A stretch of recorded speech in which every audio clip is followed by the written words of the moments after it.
This is a More Than Just Podcast production.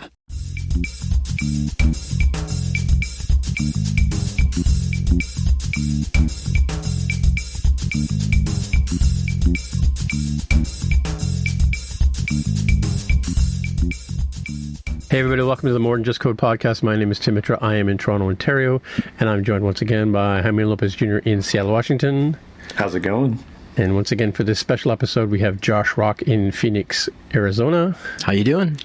On the Vision Pro, and we have Peter Witham on the, he's in Hurst, Texas, by the way, and he's on the IRL Pro. That's it. Hello, folks. Yeah, no, I was just going to ask Peter just before we started going here, where in, because I know Texas is huge, right? Yes. Where in Texas is Hurst, Texas? Actually, it's very easy. So if anyone knows where the Dallas-Fort Worth International Airport is, I'm exceptionally close to that. Okay. Yeah. Cool. Nice. It's right around Grapevine, Texas, probably, or Absolutely, depending where. Yes. Okay. Yeah, slightly southeast of there, yeah. Southwest, sorry, oh my God, southwest, yeah. And as you may or may not know, Jaime Lopez Jr. is from, El Paso, Texas. Yes. El Paso. So, yeah. Clear on the other Further side. off, yes. Clear on the other side. If you were, like in London, it's probably like in Edinburgh. Just given the scale of the United States. I don't know if that's true or not, but it's... That's a good analogy. I thought you were going to say something like, Cornwall to London, or, what's on the east of England now? You could do what? Norwich is Norwich. Yeah, I mean, they're relatively close together. They're closer together than they are to Edinburgh, right? Yes. So. Yeah. It's not exactly close. It's not like San Antonio or Austin or. But now I'm Houston. thinking. I like to think that Jaime's in Cornwall, Texas. That's even better. Yeah. Yeah. Okay. He's over by the water, by the edge there. Yeah, because I guess relatively speaking, he is on the. Is that the west side, right? Of Texas? Yes, the western point. It kind of looks like it's, pointing one direction. It's the western tip. It's the bit trying to get out, right? All right, another part that escaped from Mexico. All right. Well, we're here once again to talk. I went back through our notes. We started this podcast in 2014 in August, so we missed that first WWDC. So our first WWDC was 2015. So this is technically our 11th WWDC we're covering, Jaime? What do you think? It's kind of nuts to think about it, right? Like, Swift would have been a mere babe at that point. And so many things are different now. I think the way that this WWDC went in its focus on technology was very different, even than last year, and I think certainly compared to 11 years ago. Yeah. I had just joined Ray Wenderlich at the time, and they had decided, I joined in August of that year, just after 360 IDEV, and they had decided by that time they were only going to do Swift from now on, which didn't really work because, I think probably for about 3 or 4 years after that, people were still doing Objective-C. But there we are. Yeah, so I guess the first thing we can take off the plate is the secret unrevealed name of the new Mac OS, which they've kind of broken with. I don't know if they ever had a tradition. They had cats for a while, and they had... Yeah, well, that's when they started. They had a surf place at one point, Maverick, right? Yep. I mean, now it's the theme is locations Yosemite in California. Right? Okay. Mavericks. They joked about weeds. Yes. So Golden Gate, is it a park or is it a bridge? I mean, it's a bridge, believe so. Right? Yep. Probably both. Yes. I mean, come on. Actually, yes, Probably. it does. Yeah. Uh-huh. And the Golden Gate Park is on the Golden south Gate side, Park. That's where Kirk and company landed their bird of prey, wasn't it? Cool. And the Muir Woods are right. Yeah, and I was going to say that the Ewoks live on the north end of the bridge, right? In the Muir Woods. Work with me here. The Muir Woods, where they filmed Return of the Jedi. I'll take your word for it. Is this the Ewoks movies, like the Ewoks Adventure? No, this is Return of the Jedi. This is the geography part of the show, right? So we'll talk about the weather in a little bit too. So macOS Golden Gate, I mean, does it roll off the tongue? No. It's a terrible name. Yeah. Yeah. It's okay. I think I was joking that it should be, like a Snow Leopard release. Tim, I think you combined that and said Snow Tahoe was kind of... No, it's Snow Series is what this release is. There you go. That. Yeah, Snow Series. Yeah. In fact, a colleague from work pinged me. He retired, but he said he watched the keynote yesterday and said it reminds me of 2024, and he's right, because that's when they promised. That's what they announced, the AI or the Apple Intelligence, right? And it would be coming soon to a computer near you. Well, here we are 2 years later, and it's still coming soon. Yeah. Yeah. To everything near you. Yes. That's true. Yeah. Yeah. I don't like the Golden Gate name because I feel like they should always be something you can just say and it sounds cool. Right. macOS Golden Gate just doesn't have a ring to it, in my opinion, Or we'll say, are you running Golden Gate, right? Because we used to say, are you running Lion or Tiger? Yeah, exactly. Yeah. Or Bears, right? You're running GG. I'll be honest. We just call it GG. I forgot about the name between Monday and now. So when you said Golden Gate, it took me a moment to remember, like, oh, macOS 27. Yeah, yes, right. Well, that's going to take a minute to sort of get used to saying 27 instead of 26, right? But, well, speaking of that, just as a quick segue from, I think this was in the State of the Union, that now you can, instead of having to go through and say, if available, iOS 12 and tvOS 4, and now you can just say all OSs because they're all 27 or they're all 26, right? Technically, I guess. Yeah, you avoid the repetitive stuff. It's at available any Apple OS 27.0, the star, etc. Avoids repetition. So that's a nice quality of life thing. It is one of the things that I said, man, I can't believe they just didn't do that from the beginning. But I'm not going to complain. My paper was cutting me, and now it's no longer cutting me. So I'm like, that's an improvement. That's directionally correct. Yeah. I think it's great because what a pain to have to type that out every time, right? And then have to think about the numbers. So it is nice to just, I did notice. I think it will only work as far back as 26 for obvious reasons, which left me wondering, so if I want to do one of the previous ones, the way you do I now, would just still specify that version number, right?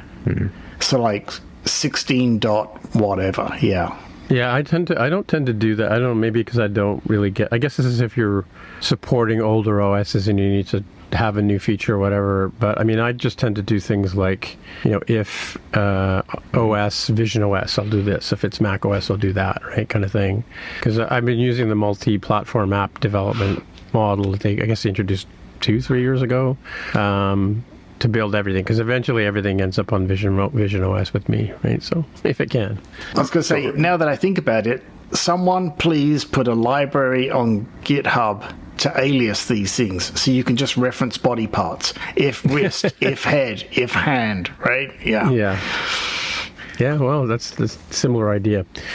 Cool. All right. Well, so what were your impressions of the keynote in general? Like, we had, I think, just really quickly to cover it all off in one fell swoop, we had a bunch of new design elements. I think they backtracked and forward tracked a bit of the liquid glass stuff. Then they went down the path of kid safety as well as and then they think they wrapped it up with improvements in Siri and tie-ins with Google Gemini. And I think the idea that some of this AI stuff is going to come to us free without having to have a developer account with Anthropic or whoever. So let's dig into some of the backtracking on the liquid glass effects, right? Like the one thing that, if you didn't like liquid glass, the only choice you had was to go in accessibility and turn on the not visually disturbing button, right? Whatever it's called.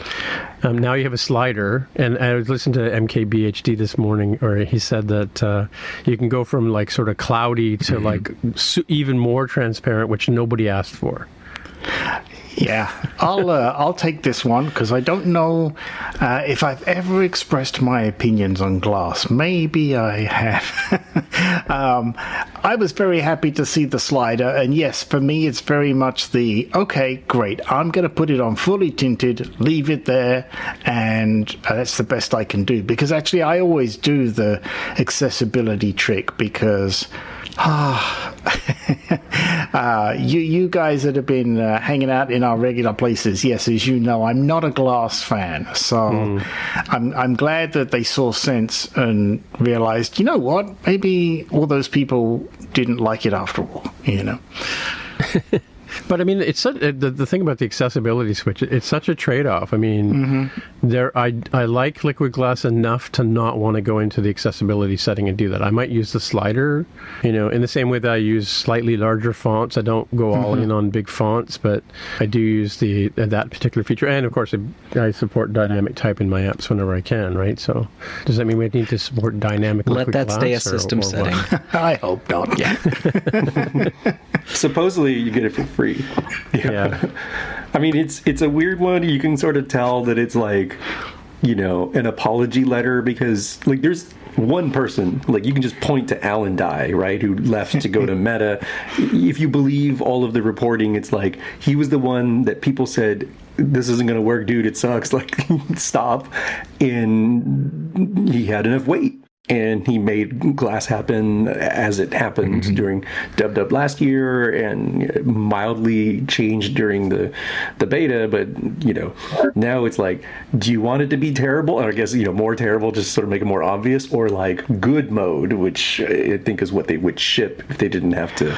Yeah, completely. Other folks have mentioned this, not unique to me, of like in a Steve Jobs era, you might have had him say like, you know what, we messed up. Here's what we're doing. Ignore the past.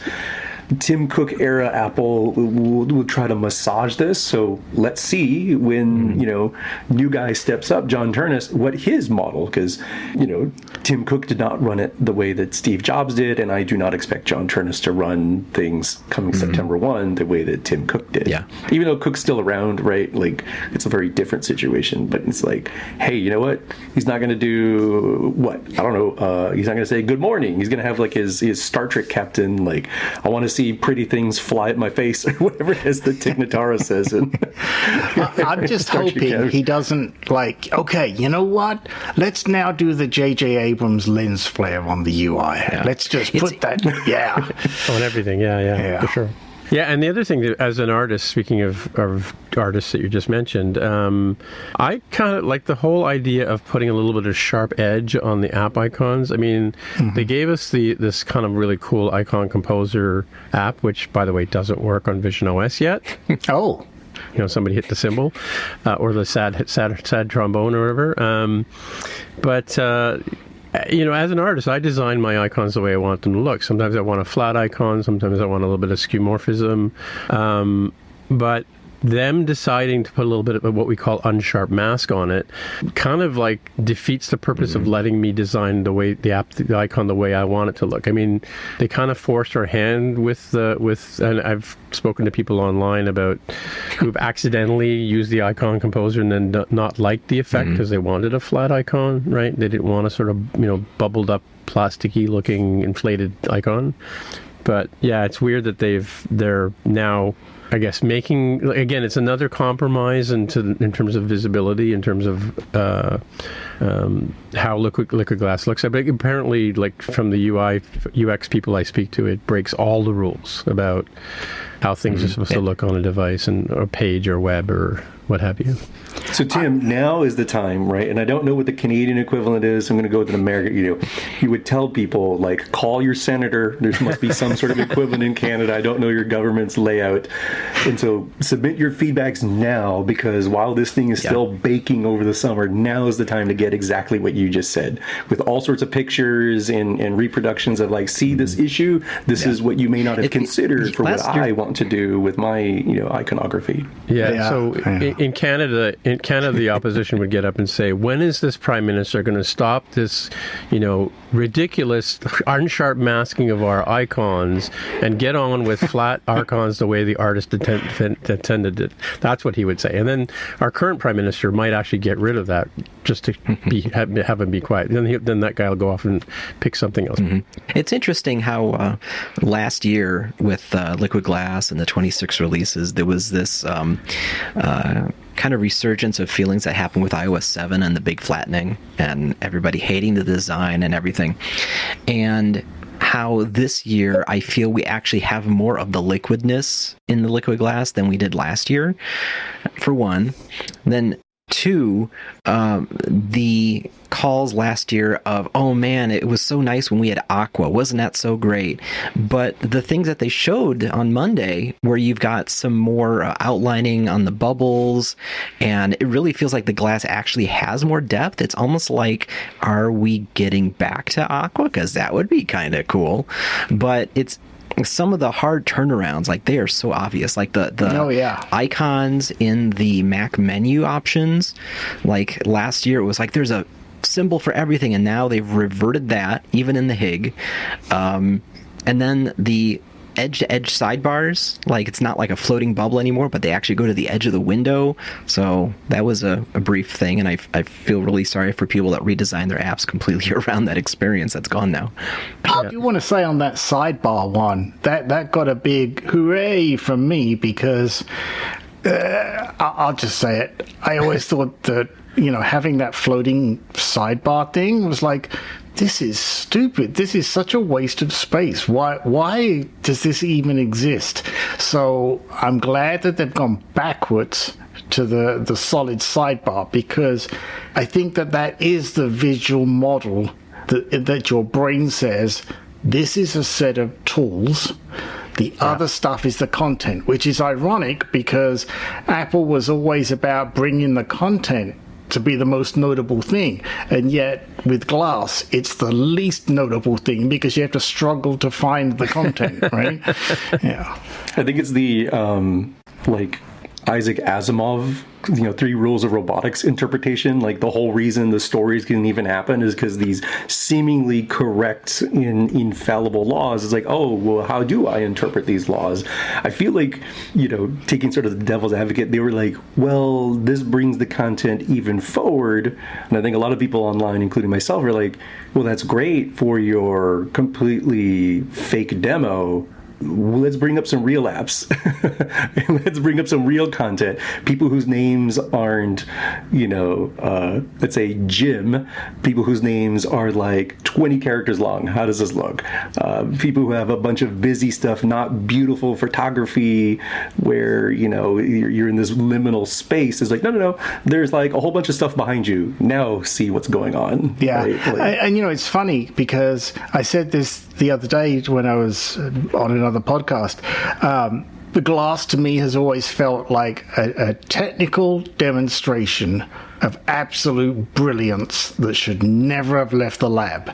And that's kind of like, it's that real Jurassic Park. Yeah, you did it. It's fantastic. It's all live and everything else. But really, what should you? The only thing is, and I can't speak to this in person, but, I know some folks on here can. To me, glass seems like, yes, I get how this can totally work with the Vision Pro, and it just will not work with anything else. Yeah. But maybe I'm wrong. We don't have liquid glass on the Vision Pro either. Yeah. Oh, I am. Wow, I did not know that. We have background glass, and we have sort of a neutral. We don't have dark just and the light background. modes. Oh, okay. We don't have dark and light modes. We kind of have this gray frosted glass. But yeah, I don't think. Correct me if I'm wrong, Josh. We don't have any liquid glass effects on Vision OS. The closest thing to liquid is the new Siri bubble, I suppose. Right. Oh. I kind of sidetracking off of that thought. Last year's bubbly sidebar on the Mac, I felt was trying to bring some of that Vision OS like floaty round window thing into an environment where windows are naturally rectangles with hard corners and edges. You want to be able to drag them, resize them, and everything. Where I felt like that was a convention that would make more sense in a floating window where I don't have a defined visual rectangle to look at. So if it had a floating bubble of a sidebar on the side, sure, that'd be no problem. No complaints there. But it was a misapplication of that concept. Yeah. Well, speaking of the Vision Pro, we now finally one of the nice things about Vision Pro is, and I do this a lot. If you know the panoramas where you take your camera and you just pan really slowly and you take a big long landscape shot, those look amazing on Vision Pro because when you load those up, you can actually surround yourself with the shot you've taken. So I took a picture at the Embarcadero in San Francisco a couple of years ago, and that I feel like I'm in that room and things like that. But one of the things we've wanted, you may have heard that you can work as if you're on the moon or at Mount Hope or Mount Hood or Jupiter last year they gave us, like the Jupiter behind Josh there, right? But this year, now we can get our own environments going because we can take our panoramas and make them into, and I don't know if they're using the Gaussian splat technology because we got a couple of things with Gaussian splats in Vision OS this year in Reality Kit and in Reality Composer Pro, but the fact that you can take your own panoramas and turn them into your working environment, right? So I have a panorama of my kitchen, which ironically is where I work most of the time, so I can make my environment look like my kitchen, which I think is really cool. It's nice to go to the library and feel like you're at home. So I can finally, and Josh and Tim, you'll get this one. I can finally take my 4 grey walls of my office at work and bring them home and have my 4. Exactly. Yes. Yeah. Yes. Yeah, maybe we should all go to like one of those prison tours and do a panorama of one of the cells, and then there you go. Yeah, that's it. So my first panorama that I tried with this was an excellent shot that I have from last year when we went to the Grand Canyon. Right. That's not a relaxing environment to work in. No. It looks like you're sitting at the edge of the Grand Canyon. Yeah. Well, Josh made the dive. He dived it right in, I think, right after it was available. This was the first beta I did. Yep. Yeah, I mean, I run the beta on mine too, but unfortunately, I have a jobby job right now on Vision Pro, so I have to keep my device in a compatibility mode, even though I am running beta on it, on beta 26.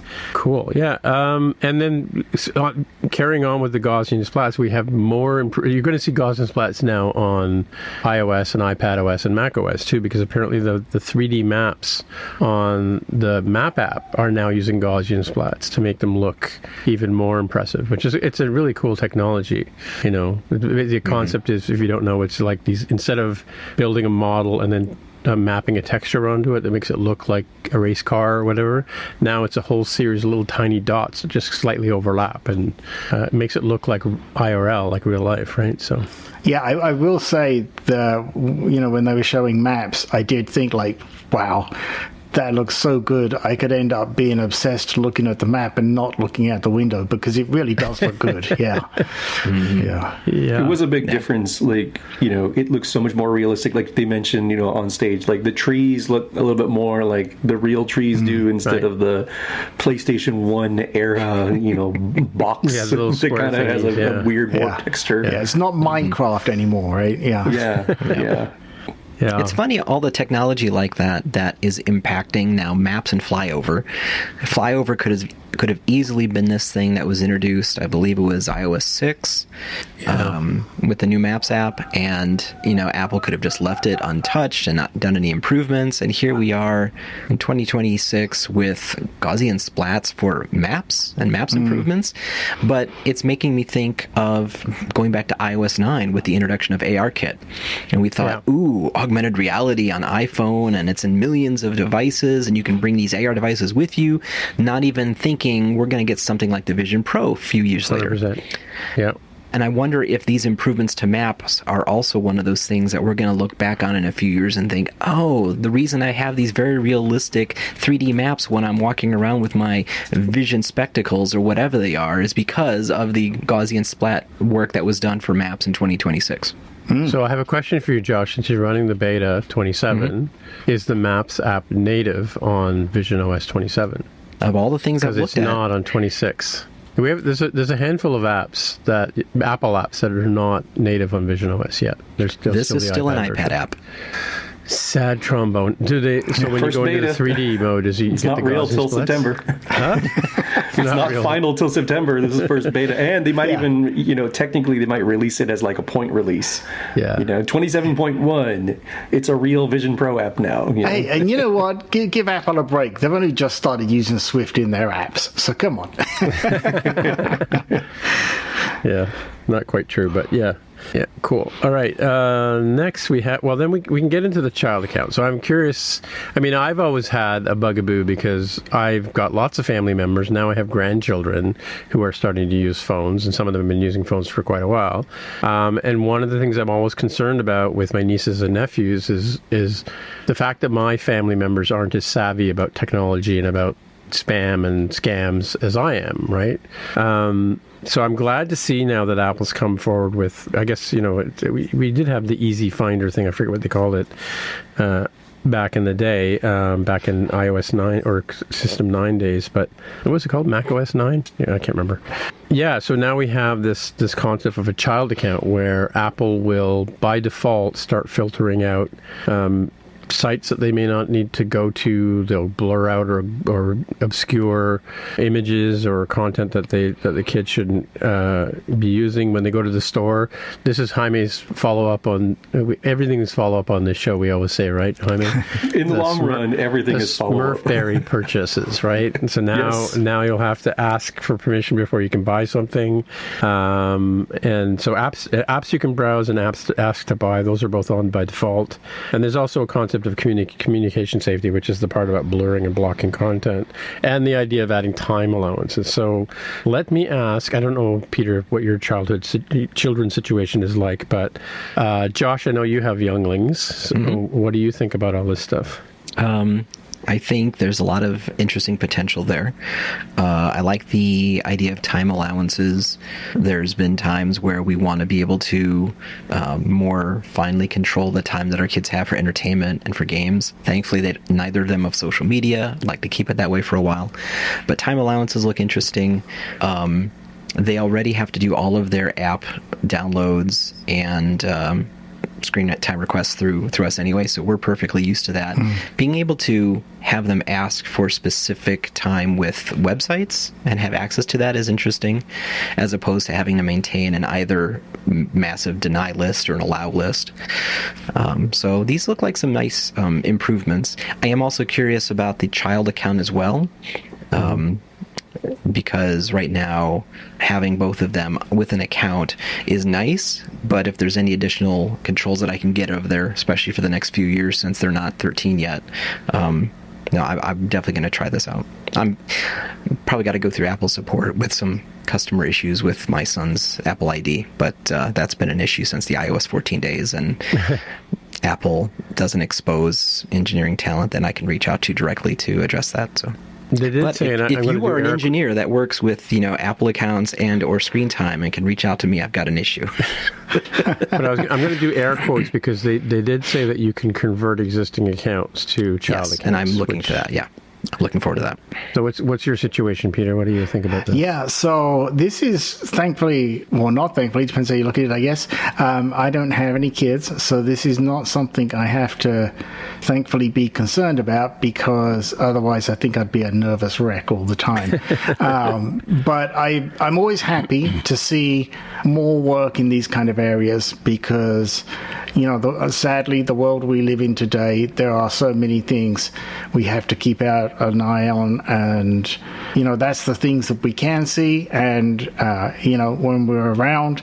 So I think anything that goes to help protect people from content that they shouldn't necessarily see, or areas they shouldn't get access to, plus limited screen time, because hey, that's a problem for all of us, right? I think this is good, and I hope this works out really well. I guess if it works really well, we'll know, because kids will be complaining, in which case, mission accomplished, right? Yeah. I did speak to somebody the other day that said that at 9 p.m. they just turn the internet off. So even the parents can't use the internet because they can't think of any other better way to manage the time, right? That's a really good idea, though, isn't it?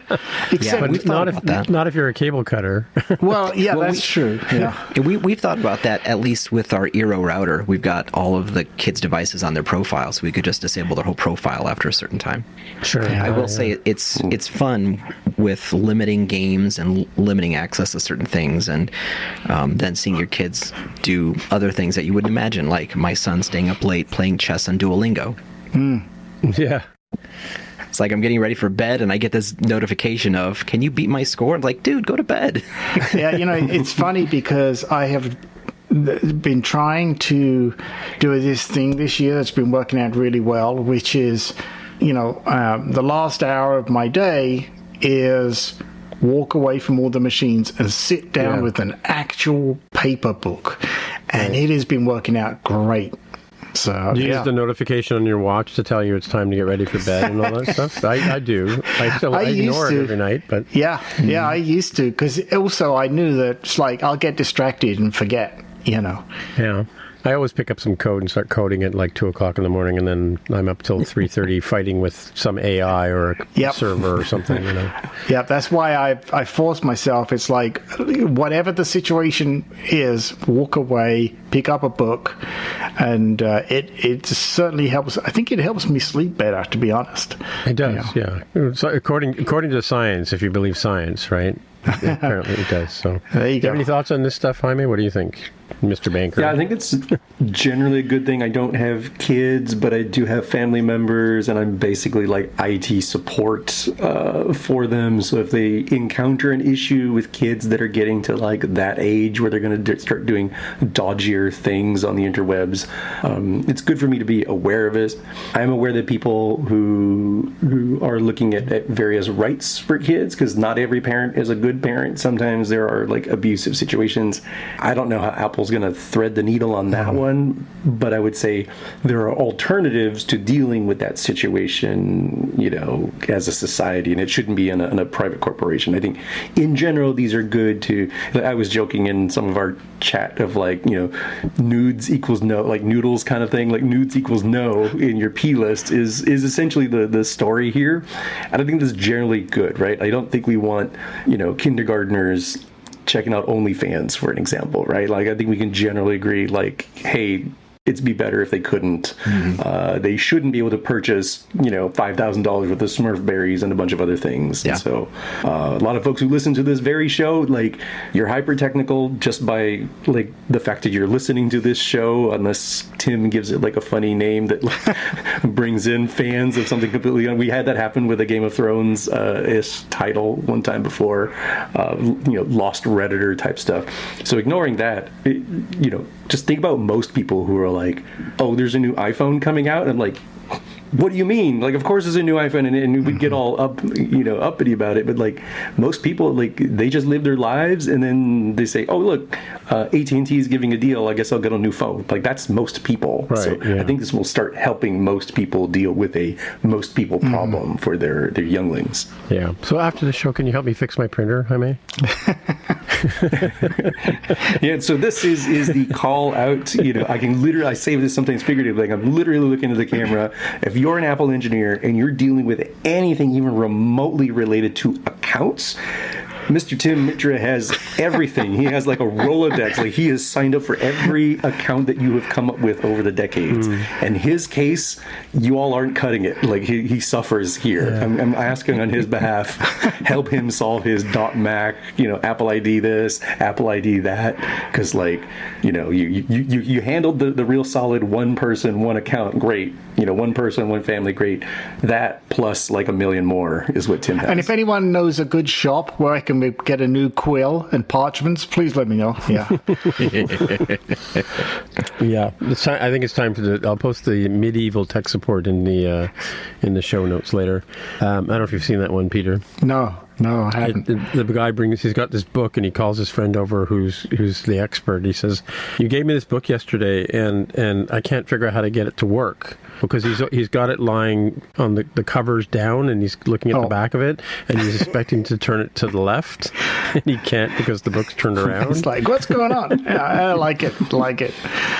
Yeah, it's a great. It's in. I think it's in Swedish or something. It's pretty funny. Yeah. So this brings us to, speaking of intelligence. See my segue there? Oh, great, fantastic. Apple Intelligence. Right? It wasn't intentional, but I'll take credit for it. So apparently we have a new architecture and we have a new Siri, or Siri 3.0. I don't know what's Siri. Siri AI. Siri right? AI. Yes, they even gave it a Siri new name. AI. Right? Yeah. Oh, Siri, go away. Siri. Siri, go away. We can't use the S word on the show. Huh? Are you running the betas? No, that was just the regular one. I've never noticed that Siri on the pause for effect. I never noticed that Siri has a bubble even in Vision OS 26. I guess that must be one of the things they added in the later versions, right? In like 26, there's the bubble. In 27, you can actually move it around. Yeah, you can put it on your desk or make a widget out of it. Oh, okay. Yeah. We know this because Josh had two of them open yesterday and couldn't figure out how to close either one of them. I prompted neither of them, and I couldn't get them to go away. Did you have like a trouble with tribbles situation? Something Siri like that, bubbles yeah. are falling out of the windows. I did learn that would be a good game, Jaime. Then you just had a great idea for a game. There you go. I did learn when you tapped, when you hold your hand, look at it, and you get the little home indicator. Instead of tapping it will bring the home screen up. If you tap and hold, that prompts for the assistant.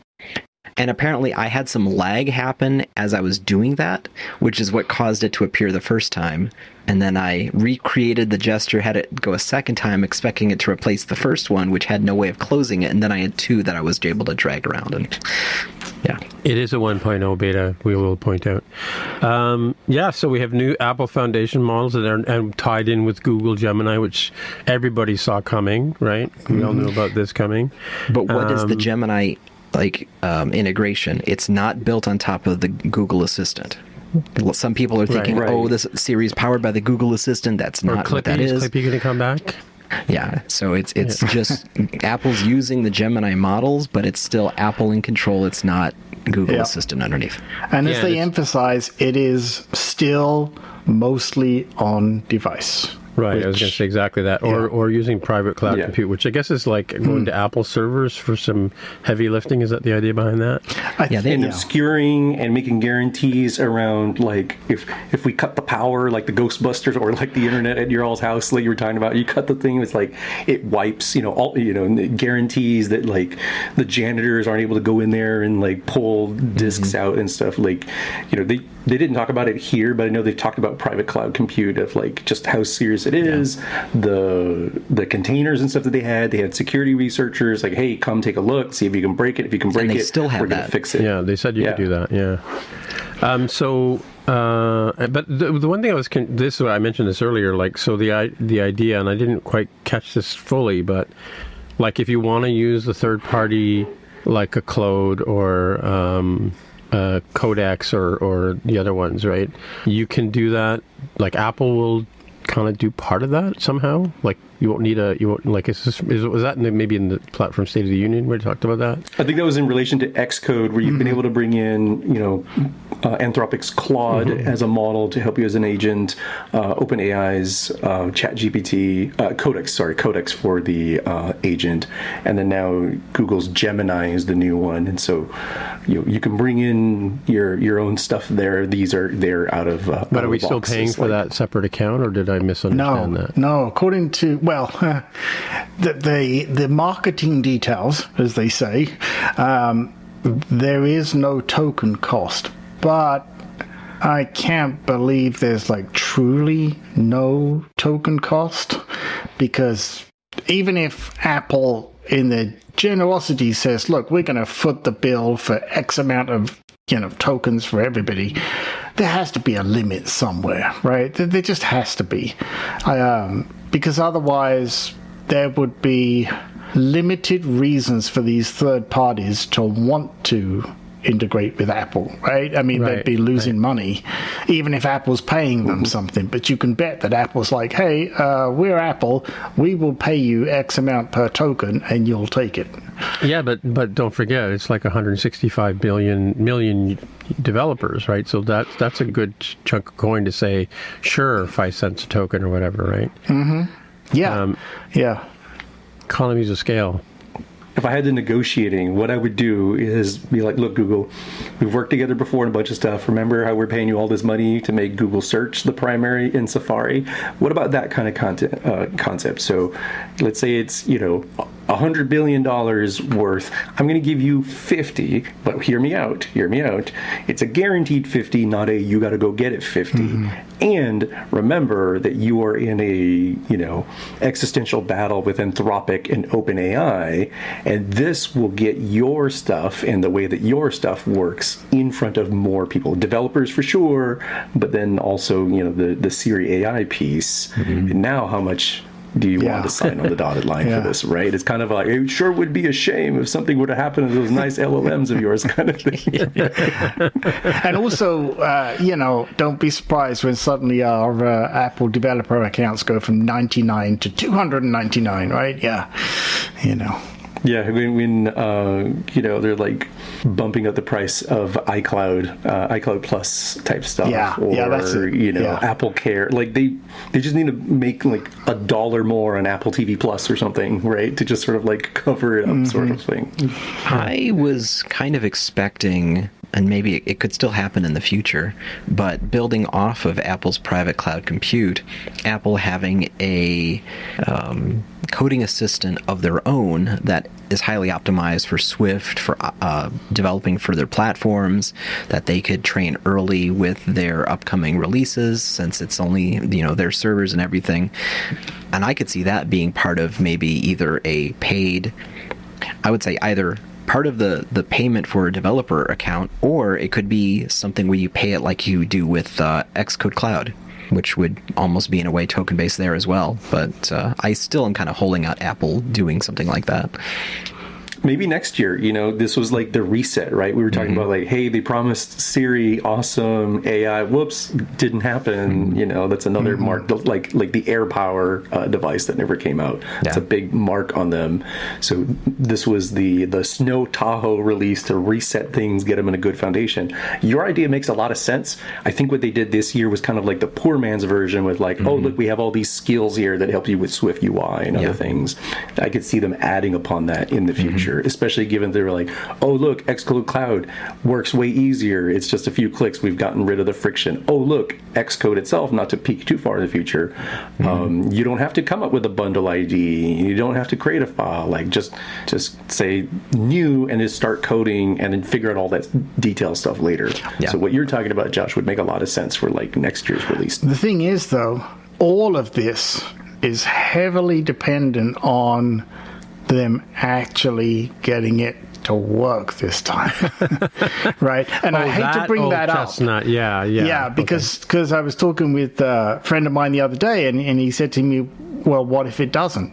And I said, that's not an option. If it doesn't work this time, Apple doesn't have any other options. And so it has to work at all costs. Otherwise, it's game over for Apple and AI being taken seriously, right?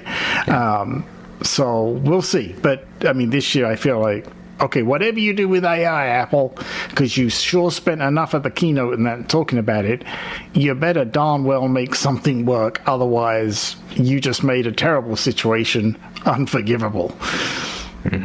Yeah, they did talk about some of the other interesting things about like the image understanding and creation. I'm not really looking forward to image creation myself, but on-screen awareness, and even on Vision OS to be able to have the Siri understand what you're looking at and be able to explain that to you. That'll be helpful for people driving wheelchairs and things like that. But what I get kind of scared about it is when they talk about Siri being your assistant or being embedded in your Mac search now, your Mac Find, right? And the reason why I say that is because I had a guest on a couple of weeks ago talking about OpenClaw and how he gives it access to all of his stuff, and then this AI, presumably on his own home server, helps him make decisions. I don't want anybody sending email on my behalf or reading through my private notes, and I to this day, I mean, I've been using an iPhone for 15, 16 years. I still don't let it have my contacts. Even though every app on the planet asks me, we could make it so much easier if we could have your contacts. No effing way. But I mean, so what do you guys think about this, like, always on, like on Windows and Microsoft and Google platforms, you kept getting nagged by this, hey, let's turn on all the Google bells and whistles and, make your life so much easier. And then all of your content will get rejected from socials because it's all written by AI. But what do you think about AIs taking, or letting the AIs take over perhaps too soon? It's such a double-edged sword, isn't it? Because when you use one of these tools, whichever one it may be, and it works and goes above and beyond and does something you didn't think of, that suddenly is like, oh my gosh, that is awesome, right? And you're super thankful for it. And then on the flip side, yes, you're thinking, wait a minute, I guess I gave you access to that, right? And now I'm feeling a bit insecure. I'm okay with it when it's on device, but then the problem becomes and I'm not saying that that's not true. The problem becomes that I'm trusting that what I'm told doesn't have a flaw in it somewhere. Right, yeah. And that becomes the problem, right?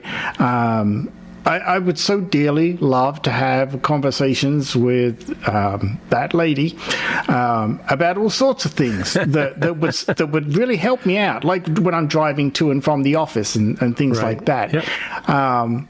But then I do stop and think, I don't know. Is something like taking this note for me and looking up my next appointment or something like that, is it really so super important that I hand over control to all those things and, again, assume that it went correctly? And that's kind of where, like I say, that's for me is where it's like, okay, Apple, you've really got to earn my trust on this one. Not because I think you're doing anything nefarious, but because your history says, you've kind of made some mistakes before. And this is not something it's bad enough when servers get hacked and networks get hacked. Yeah. And now I'm freely populating those things with this stuff, right? Yeah, I mean, for me, like the one concern for me is the separation of work and home. Because I work for myself and I have for the last 20 years, my work machine is also where I have trusted client information. Right, and so I can't, in all consciousness, let the dogs loose on my data drive, right? Yeah. Because it's going to find notes like customers who've said, "Here, hang on to my password because I can't be bothered to write it down or remember it." Right, and they come and hit me up. Thankfully, more and more services are moving towards the point where I can't keep their passwords anymore, which is great. Yeah, but I mean, like my 1Password account, I would probably say like 25% of it is customer data, right? So that's where I get leery about this, clean thing. And I was just thinking, actually, Jaime, the fact that my mobile Me ID, Apple ID, is the one I use for all my personal sharing and things like that, and my IT guy ID, Apple ID, is the one I use for business. So there is a kind of a separation on my Mac, even though I have to live with multiple Apple IDs, and I have more than two, by the way, Jaime. But that's why I say you have like a Rolodex of the IDs. One, I have, because every time I get a new piece of hardware that's not available in Canada, I have to use the American one. Mobile Me, whatever they came out with over the decades. It's funny, I was just thinking the other day, I still have my AOL account, which I just went and logged in the other day just to see if it's still there. That's my eWorld account. Like, that's how far back that one goes, right?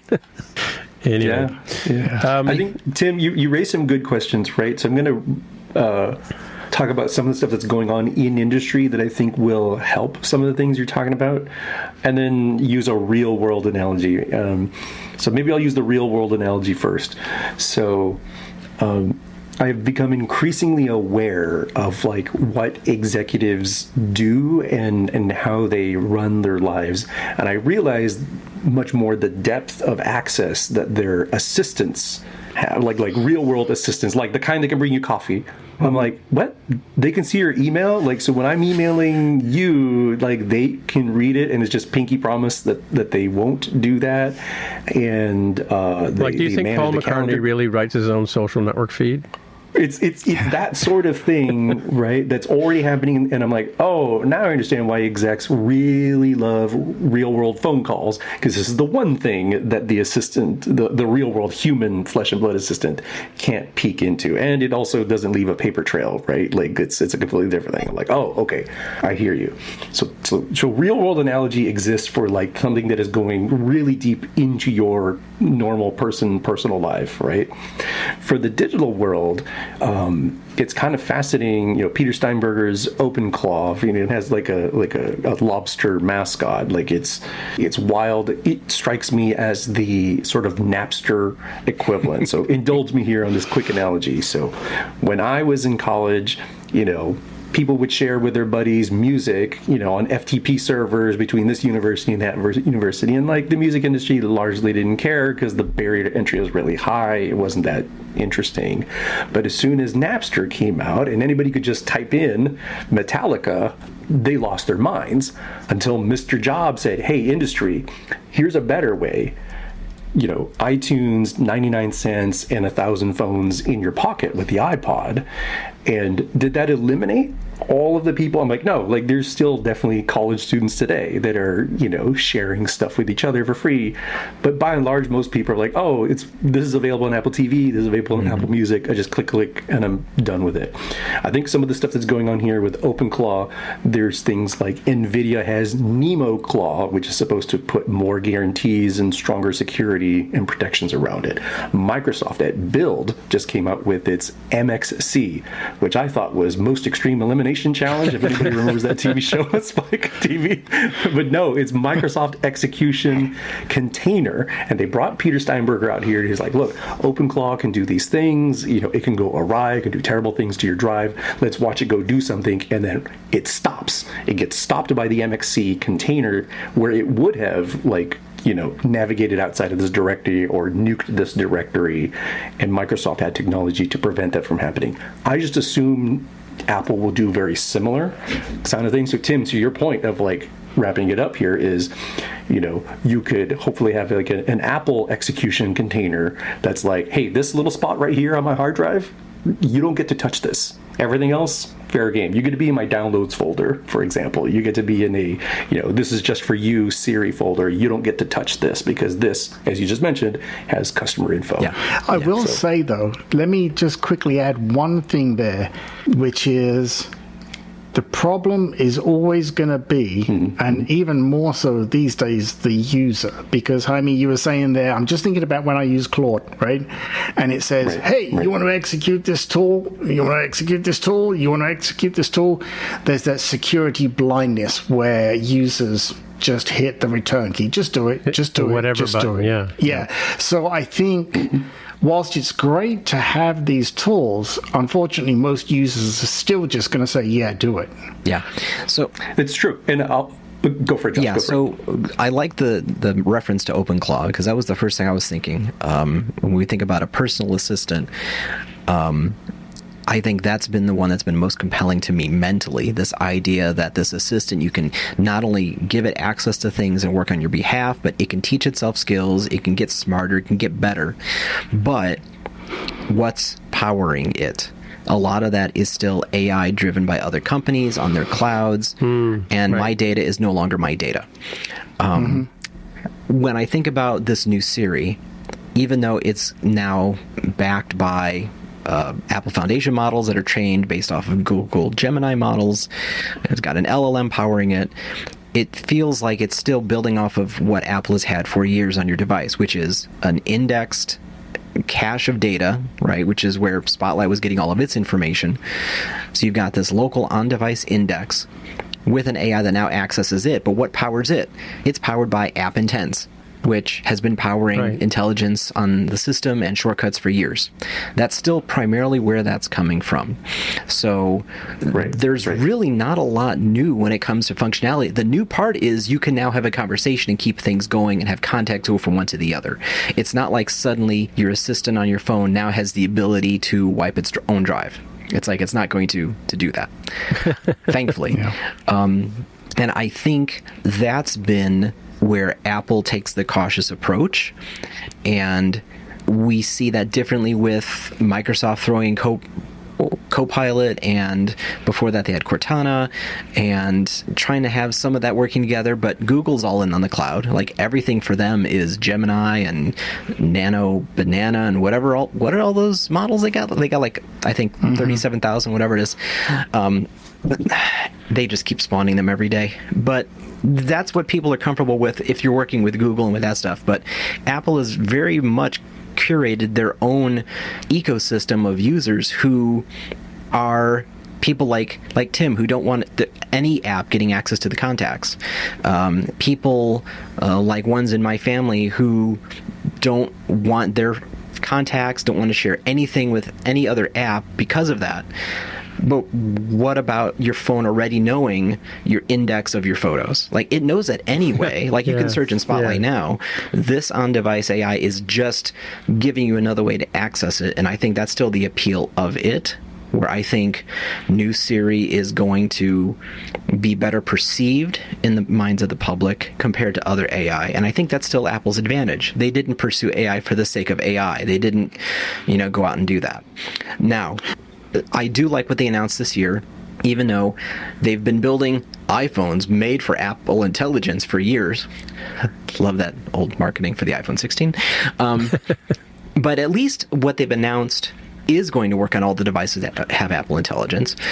But this year, they also announced specific models that require the iPhone 17, Macs with M3s, and iPads with M4s, and 12 gigs of RAM. Right. Yeah, for some of the higher functions, But that's still on device. And I would like to think that that is just a precursor of how Apple's going to look at this moving forward, is as new generations of devices come out where we could have better and better on-device models on a phone, on an iPad, or on a Mac, getting to where some of those things, even going back to what I talked about earlier with the coding assistant, could we see, oh, you just bought an M7 Mac with a M7 Max chip, and you got 128 gigs of RAM. Sure, you can do your own local coding assistant, no problem. That's an option now that you can get. I would like to think that that is something in our future. So I do want to point out here, as I was listening to you all, it suddenly struck me that, and in fact, Apple even highlighted it a few times this year, enough that I noticed it when they kept saying about Spotlight's semantic search. And then I realized, you know what? Yeah, my Apple devices have been cataloging everything on my machine for years. Yeah. But just because we've put the name AI in front of it now, we're all freaking out about it. And we should, maybe. Well, we put it at the end. We didn't put it at the front. Yeah, exactly. Yeah. But we've been doing it with the Spotlight search, and so in many ways, we've sort of accepted it, just with a different branding. Yeah, I mean, like Apple did add the option where they gave third-party apps access to your photos, but now they've backed out on that by saying that we as users can limit the number of photos that our apps can do. And I do that on my social apps and Facebook and things like that. I choose which photos Facebook can let me post. 100%. It's an extra step, right? But I mean, that's the thing. Is is this a lesson learned that they exposed too much on somebody's devices and they got caught with their pants down? But anyway, I do want to talk about the new camera stuff, because I always like it when they try and drive the cattle towards the Vision Pro. right? Because I've been taking spatial photos since I got my Vision Pro. In fact, I went out and upgraded to the point where I could take spatial photos on the phone. And I take every photo I take is, like 1/4 of them at least are spatial. And Josh and I share our spatial photos with the gang we have on our spatial FaceTime every 2 weeks. But one thing that was cool, I think, is going to drive other people who aren't wearing Vision Pros to use spatial is the idea that you can now reframe a shot. And again, I think they're probably using Gaussian splats there to do that, because when you take a spatial shot and you don't like the positioning, you can move the person and the background will get re-rendered or whatever.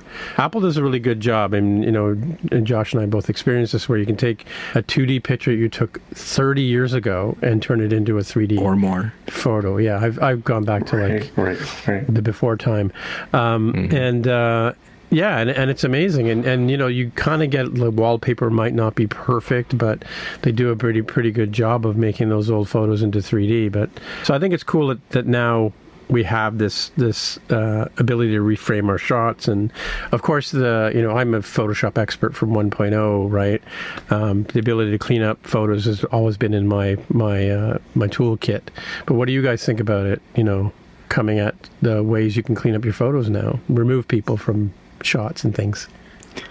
I'll go last because I'll probably get some hate for my viewpoints being get your pitchforks ready, folks. Yes, okay. Being an ex-pro photographer. Of course, yes. So I'll step back for a minute.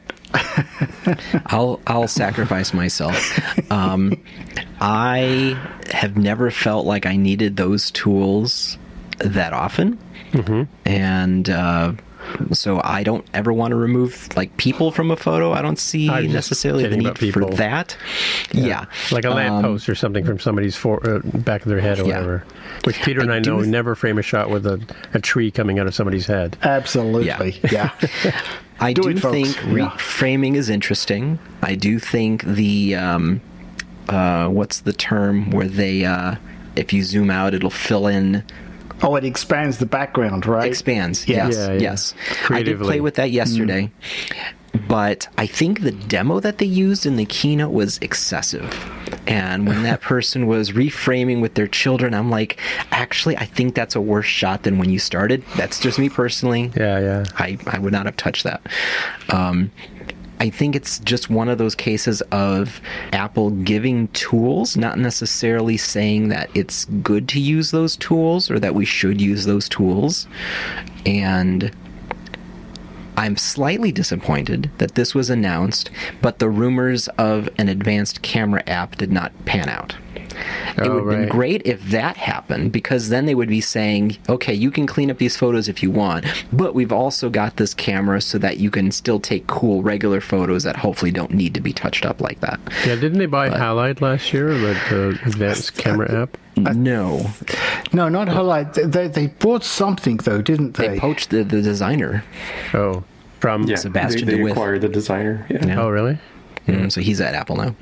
So I have a friend who does really interesting things with video, because we're working on this spatial. I'm surprised you're not part of it, Josh, but we're doing this spatial visions thing, which is a project where we talk about how Vision Pro has changed our life. I was working on a documentary for that, but one of the gentlemen there has rewritten the spatial video app that you shoot yourself with. Shoot as in terms of taking pictures, but or videos. But yeah, and he's cranked it up. He's taken the limits off of the standard photo app, or I think there's limits on how many K it can use and whatever, like how many the frame rate and that kind of stuff. And he's cranked this thing up. It's called Spatial Apps. I'll put a link in the show notes. But it's a pretty cool app, and he and I work on a lot of. He's the gentleman who also worked on the app. I think it's called MV2, which lets you take your spatial videos and convert them into the format that the YouTube app supports on Vision Pro. So if you look on my channel, I've got a spatial playlist, which is some of the shots that I've converted to be able to look on YouTube. Right? And they surprisingly look better on YouTube than they do on the native photo app. But yeah, so there's lots of room for improvement on the camera thing, but I didn't realize it was a rumored thing. But before we move, speaking of rumors, before we move to to the platform State of the Union specifically, the rumors I heard last week before WWDC was supposed to come out was all this hardware that was none of which was announced. There's supposed to be a new home iPod minis and earbuds with cameras in them and a home hub thing, that sits in your kitchen. I'm not sure why you'd need that, but because I don't know why people need the Android version of that. But yeah, what did you think about the lack of, or the fact that I think the rumor mill was wrong, or maybe misled, maybe intentionally misled? I'm not surprised at all, actually, because I think we never did get your opinion on photo. We'll come back to that. Yeah, it's not going to be good, folks. I always think traditionally, like, the fall is hardware time for the most part. Okay. Consumer hardware, I guess I should say. And so I wasn't that surprised, but I also think they clearly wanted to spend an awful lot of time convincing themselves that they've solved the AI problem. And I think that's, maybe there was some hardware, and at the last minute they said, you know what, we don't want people talking about new hardware when we really want people talking about the fact that we solved the AI problem. And that's sort of my take on it. And also I think as well, because the hardware that will come later in the year is going to be heavily dependent on this AI stuff. Like, for example, maybe the famed Apple Home device is the new Apple TV that is beefy and powerful enough that it's also the central AI device in the house, right? So I think that's what they want to do. They want to separate them so that at the end of the year they can say, hey, you know how well this AI is working? Look, we got this thing now. And that's kind of my thoughts on it. I mean, you have any thoughts on that? It's interesting to me because in some respects, you kind of already know what WWDC's going to be about, because we've been getting rumors like since the last WWDC leading up to today, kind of thing. So it's interesting how there's these inside things, and so it's hard to tell, is this stuff that was baking in the oven and they said, oh, you know what, it's burnt, we're not going to ship it?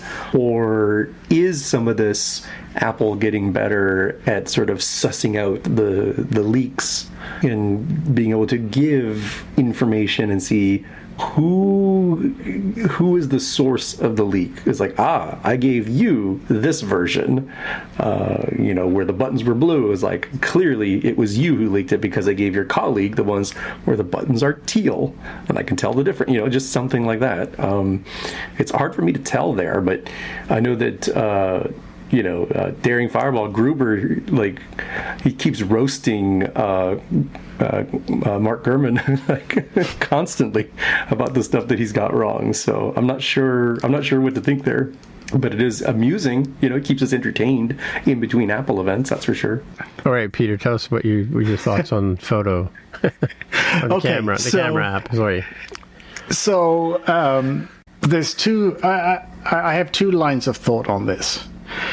Number one, all this stuff that they announced is great if you are a snap and run kind of photo person, or like the example I used when I was talking with a friend of mine the other day is, you've got kids, and if you don't push that button now, you're never going to get that moment again.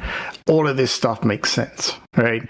But I think from an artist's point of view, all of this stuff is making it worse, because when it comes to, in air quotes, artistic photographs, think fine art, think that kind of thing, the whole point with all of that stuff is you think about it, you take your time.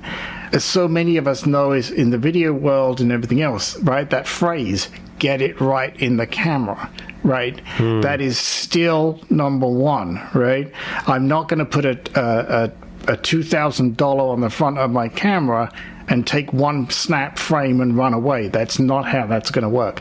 So if you are capturing a moment, this is great. Oh, I didn't see that goat that was attacking a kid in the background. Now I can take him out, right? Yeah. But if I'm creating a moment, that requires me to stop and think about it, right? So if I'm taking a portrait of my kids or some family member, whatever it may be, a beautiful sunset, I should be taking more than a couple of seconds to think about that and framing it and everything else. I shouldn't be, essentially the equivalent of like, well, why don't I just hold a 360 camera in the air and frame it later on when I look at it, right? And so that's kind of my take on it. And I'm sure that's going to be unpopular for some folks, but the whole point is it's the same reason that I write with pen and paper still first for everything, because I want to think about it. Mm-hmm. And giving me tools to do it quickly, solve my problem quickly, not understand how I solved my problem, not learn from the problem. It has its place, but it's really making it easier for me to do stupid things, I guess is the way to put it. And so there's my controversial take on it. Yeah, it's interesting. I just went and saw the Paul McCartney exhibit. Apparently, when he came to the United States and they toured in Paris a bit, when they were just coming up in like the 62, he was a photographer and he took pictures of the people taking pictures of him and the crowds and of course there's lots of shots of Ringo and George and John and some of Paul as well and Brian Epstein and stuff like that, various people around him. But for me as an artist, the fascinating shots were the photos he took candidly of stuff around him, like billboards on the side of the road or storefronts or seagulls flying around. There wasn't a beetle in the shot, is what I'm saying, right? It tells a story, right? Yeah, well, it's a moment in time. I mean, moment in time that you and I will never experience. I mean, I was 2 years old at the time, right? So I don't remember anything beyond 3, right? And I will say, and I've said this, said this for a while.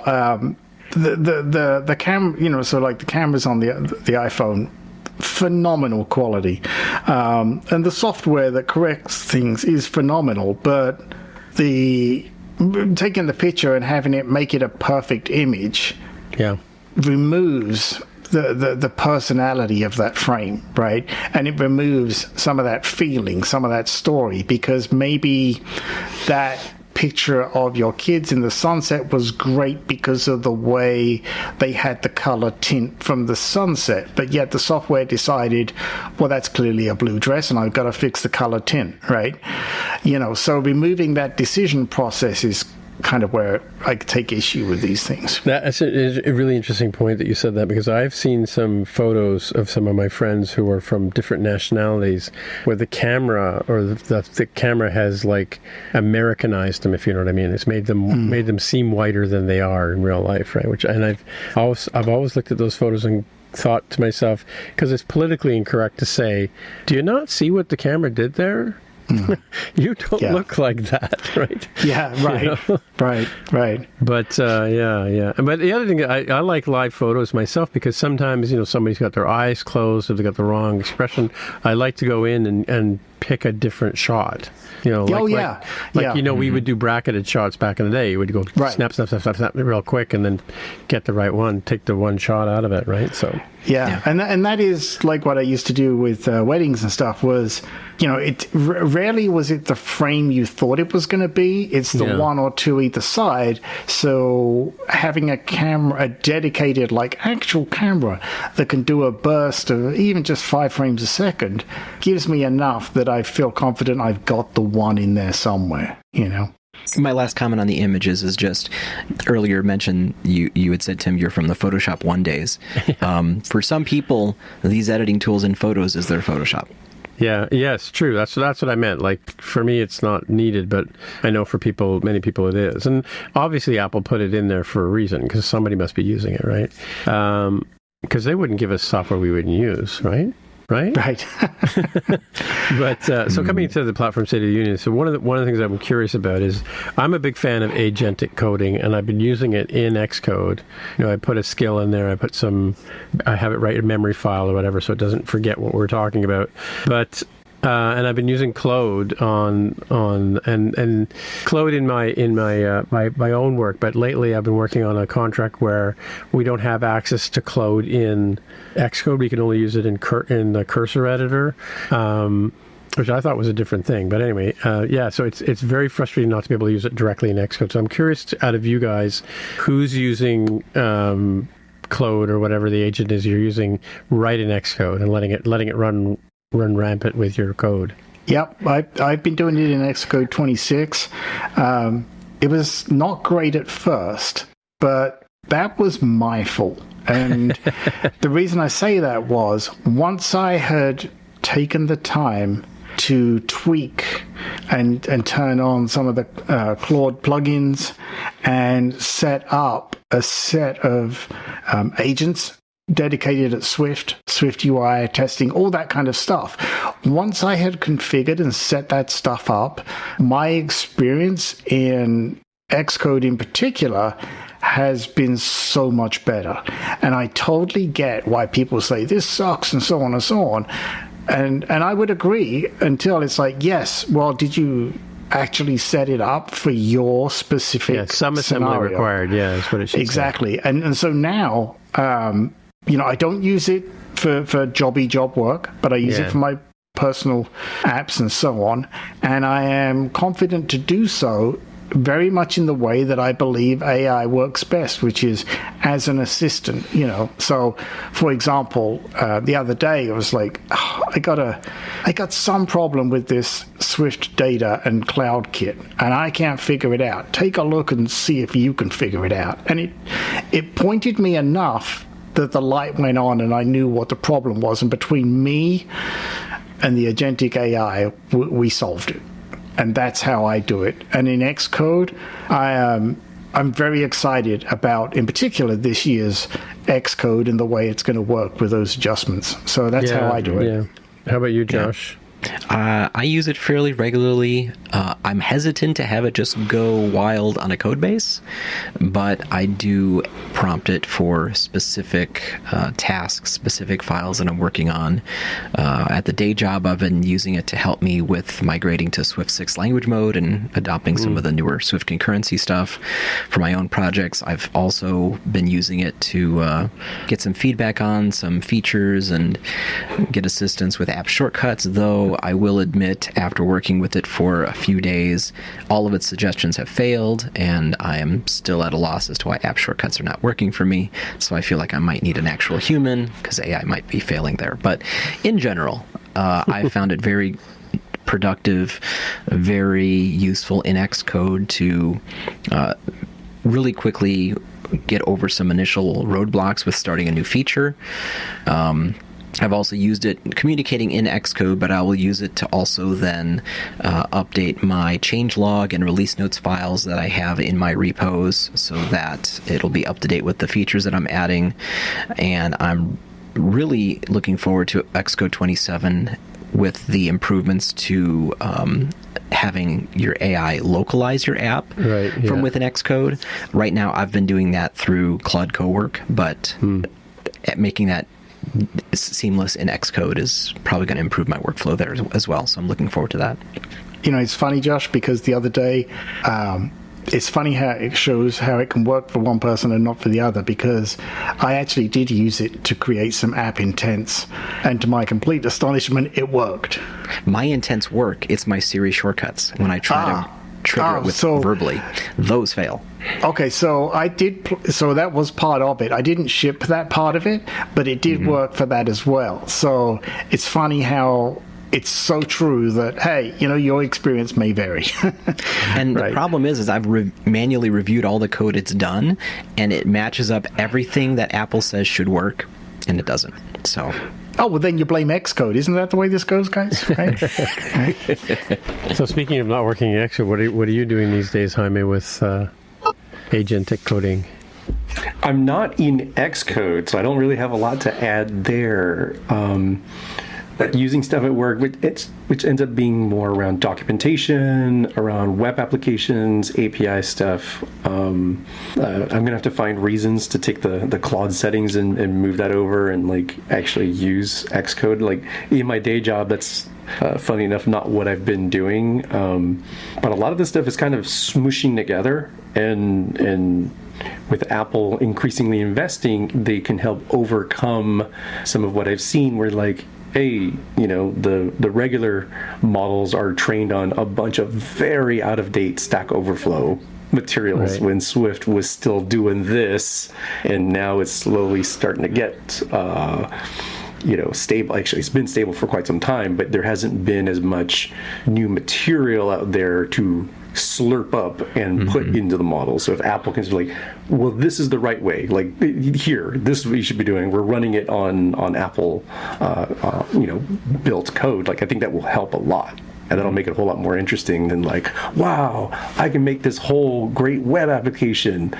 All right, can you move this view 3 pixels to the left? No, I can't. I don't know what a view is. It's like, what do you mean it's looking for UI view? Come on, dude. That's where the agents come in. So coming back to app intents, Josh, I mean, they did talk quite a bit about, I know I'm looking at you as the app intents expert here on the show right now. They talked about Toolbox and Orchestrator as two parts as well. I think that, I'm not sure if they're related to the App Intents, but the fact that App Intents now connects directly with Apple Intelligence. Yeah, there's I've not gone into a lot of those sessions yet. I've been focusing more on Swift and developer tools for my team this week.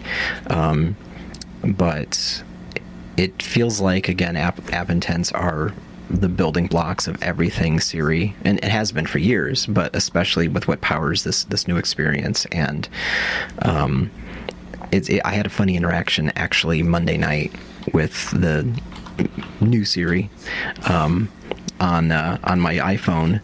I was trying to test out the shortcuts that aren't working, and I tried to trigger it with the phrase that I've got set up. Didn't work, and right in my Siri conversation I asked it, why isn't it working? And it actually started returning information like I would expect if I was chatting with Claude. I'm not going to say it's that same level of quality, but it was like, have you checked this? Have you checked this? And unfortunately I had to say yes, I did all those things. It's still not working, and it had nothing to say, but yeah. So did you guys catch what I just wrote down Toolbox and Orchestrator. I don't remember what specifically they are about.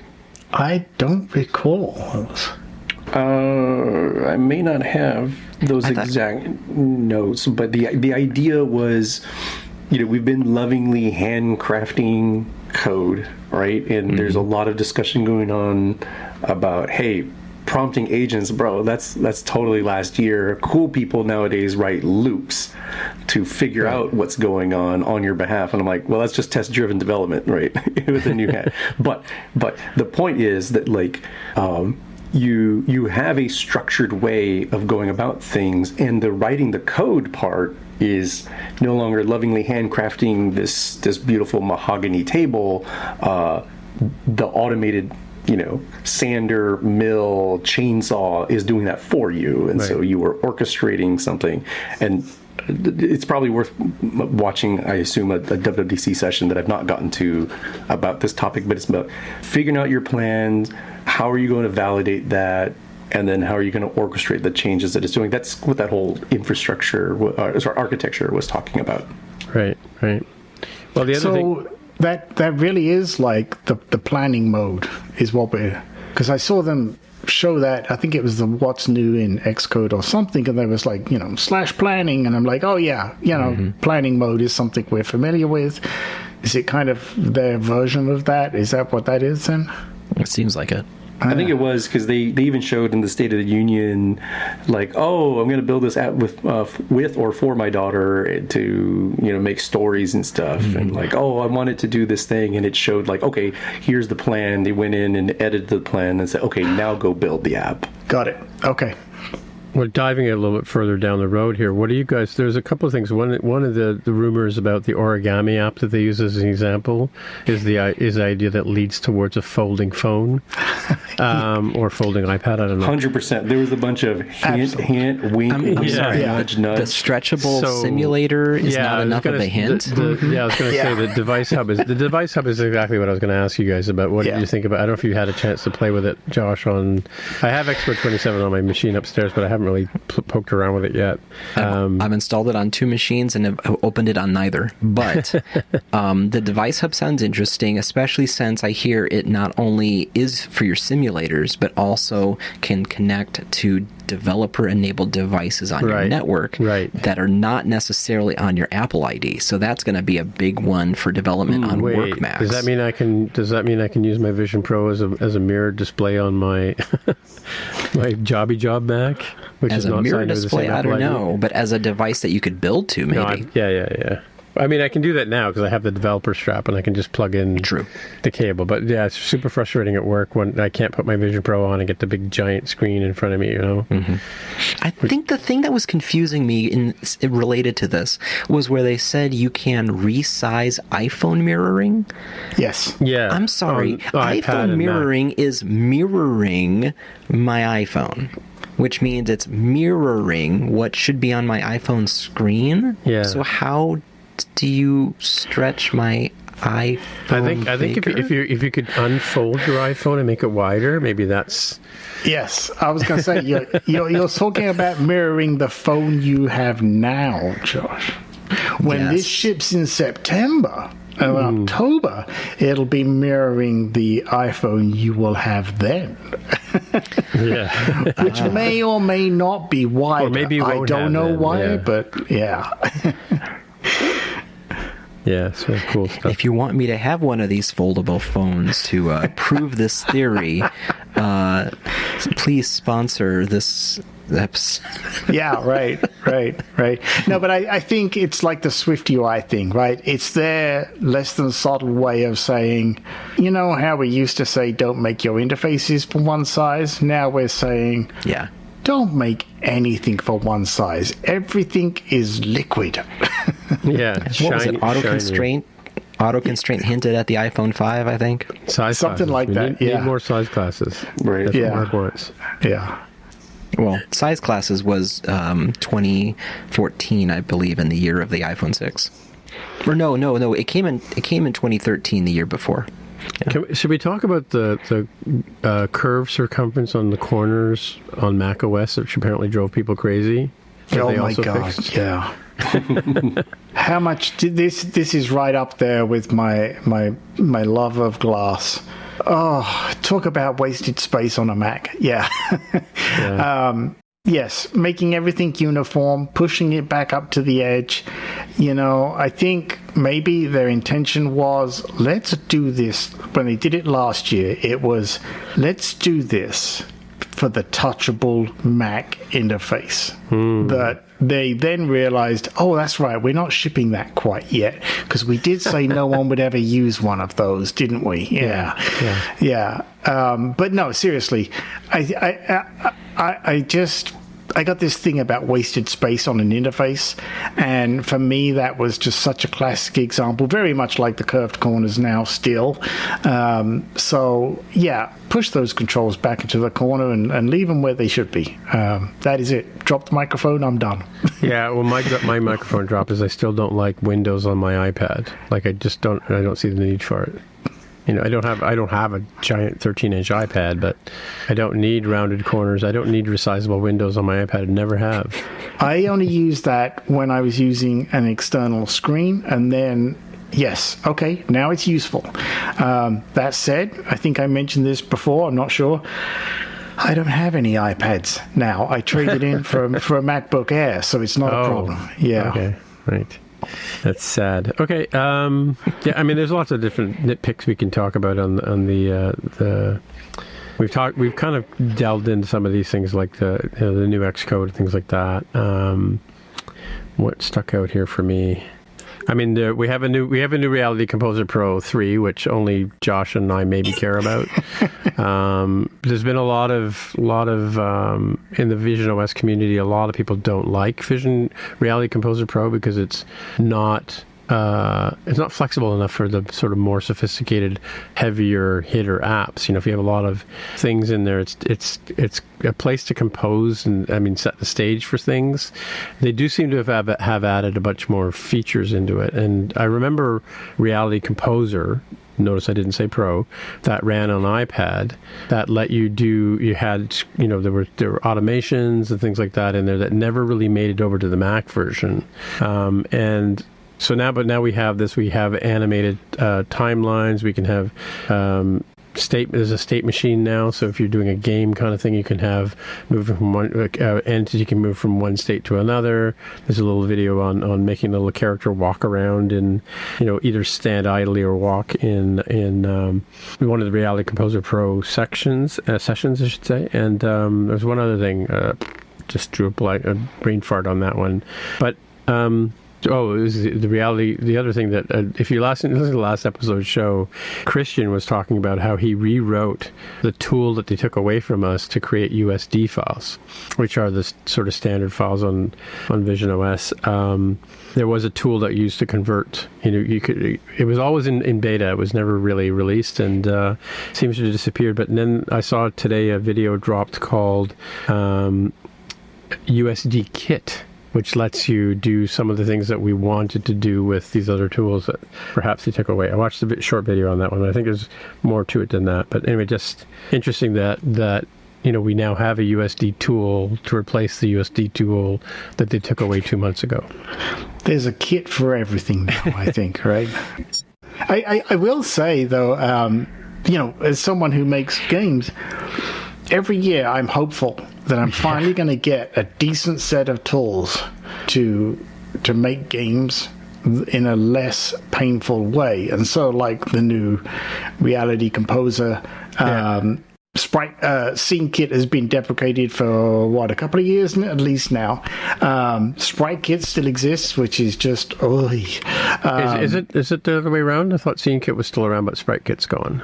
No, when I looked the other day, I'm sure it said Scene Kit was still deprecated. Oh, Scene Kit. Oh, yeah, you're right. Which was actually a surprise to me because I thought the same thing, because Sprite Kit is so awful for so many years that I thought the same thing. Was like, well, no, surely they mean Sprite Kit. But what I was going to say was, because I watched the video the other day of the porting of Cyberpunk 2077 and how they were talking. I mean, I love that game, and it's a phenomenal on the Mac. It's absolutely phenomenal. But yet we still don't have a good set of tools to do these things, even, like you say, Reality Kit. And I just wondered, it's like, Apple, when are you just going to give us a decent 3D tool that we can work with that is like whatever it is, Godot, Unity, Unreal Engine, something like that, and not have us go through this engineering, right?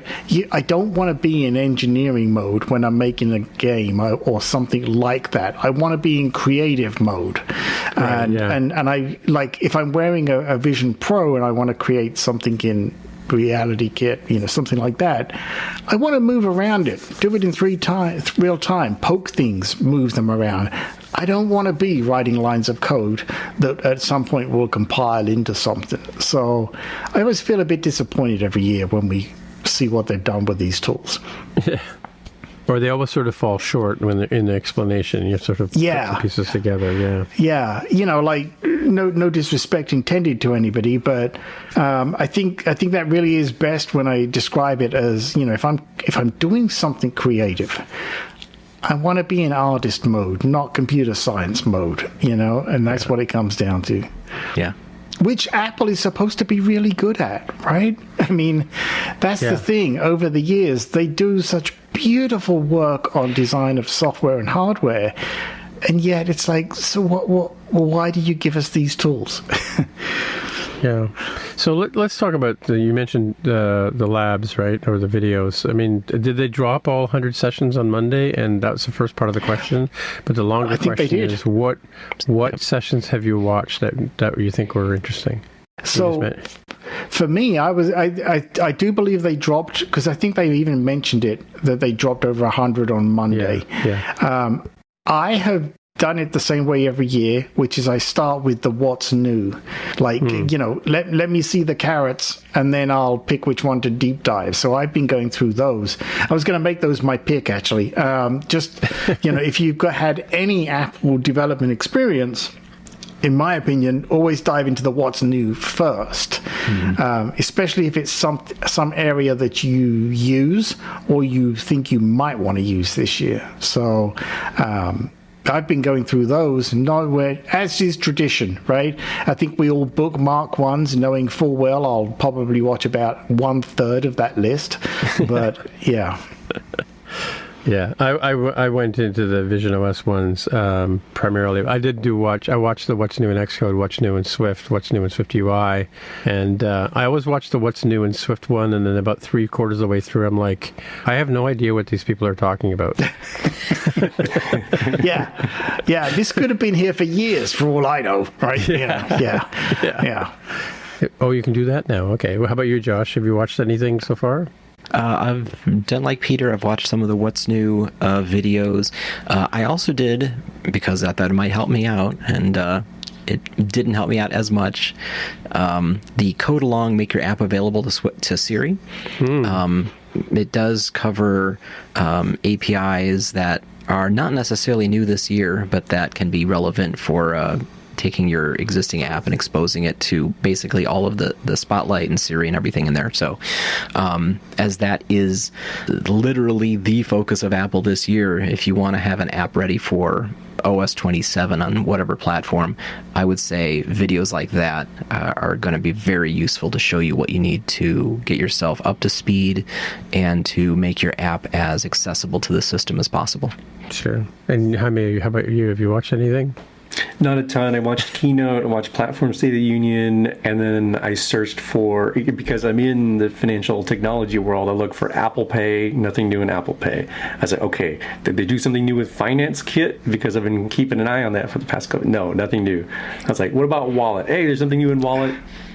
It's nice, like the generic passes and stuff. I'm like, okay, nothing really for the jobby job. So now I'm going to have to go through the what's new of what's new in Xcode, what's new in Swift UI and Swift to just keep abreast of those. And like both these gentlemen have said, move from there to figure out which direction I want to go, probably in some of the intents in, agentic pieces that make a lot of sense to me.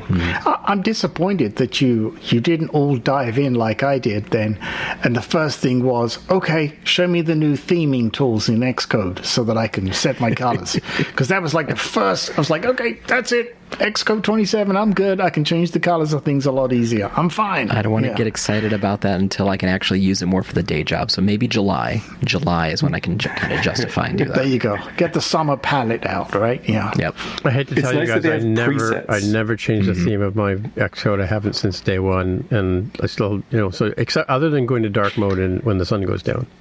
I'm excited just because with the theming, they said it can be per project. So I could have each of my apps have their own theme in Xcode matching their icon color. So I will know which Xcode window is for which app when I'm working with it. I'm looking forward to that. I need one that colors for each branch in Git so that I don't start working on the main branch and then realize I should have opened a new branch.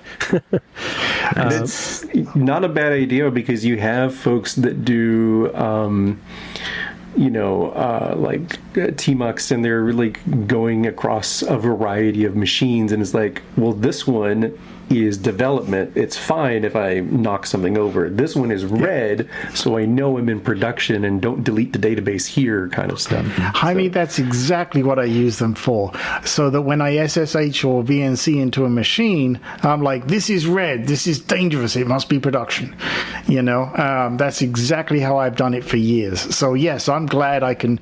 The problem is with Xcode, though, is I'd be doing them all red because it's like, this is dangerous. Anything I do in Xcode is dangerous, right? Yeah. Just turn all the warnings into errors. You'll be fine. Yeah. You can do that now. Yeah, just make everything an error. Before too. You could do that before. So I it's weird. I jumped around. I looked at the build new generational experiences in Vision OS 27, obviously, because that's kind of where I'm looking at, and then explore advances in Reality Kit. Watch that one a bit. It talks about some really interesting gaming concepts. Seem to be pushing more towards gaming, Peter. Just so you know. I hope so. Well, the thing about is building a game for Vision OS. You need to know so many different skills beyond just writing Xcode, right?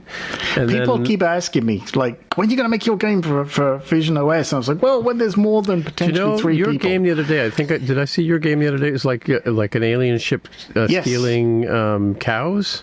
That's it. The cow abduction game, Mufu. Yeah, Mufu. Yeah, I mean, my game is called Geese Squad, and it's basically like you fly along, you pick up other geese, and you form a chevron, and you fire poop at hunters.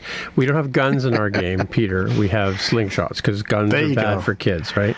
Yeah, but you got poop in there, so you know. Well, the kids wanted to do the poop, right? So like it was designed by my grandkids when they were quite young, right? So they thought poop was just hilarious, right? Yeah. But you pick up maple sugar to make you go faster. You have butter tarts, which are a Canadian thing, to get more geese. There's blueberries you pick up, all sort of Canadian themes, right? It's only the American hunters that shoot at us, right? But that I've always thought about making a game where you could be like the landscape could be flying underneath you, and you're flying with the geese, kind of thing. But like you'd have the geese beside you in a chevron, you'd be like the lead goose or something. But your game's I kind of saw your game and I thought, okay, that would make a good Vision OS game because now you could have a surface and you could be. Another friend of mine just did an alien spaceship thing where they fly around your room and you shoot them with rockets. Okay. Like with finger guns, right? You point your finger and you pull the trigger. Like it. Yeah. And it fires. I've managed to clear the level, but I don't know why or how or why I did it, to be honest with you. Because I'm not sure where I'm supposed to hit the alien spaceship on. But it's the same concept of your game, but on Vision OS. Nice.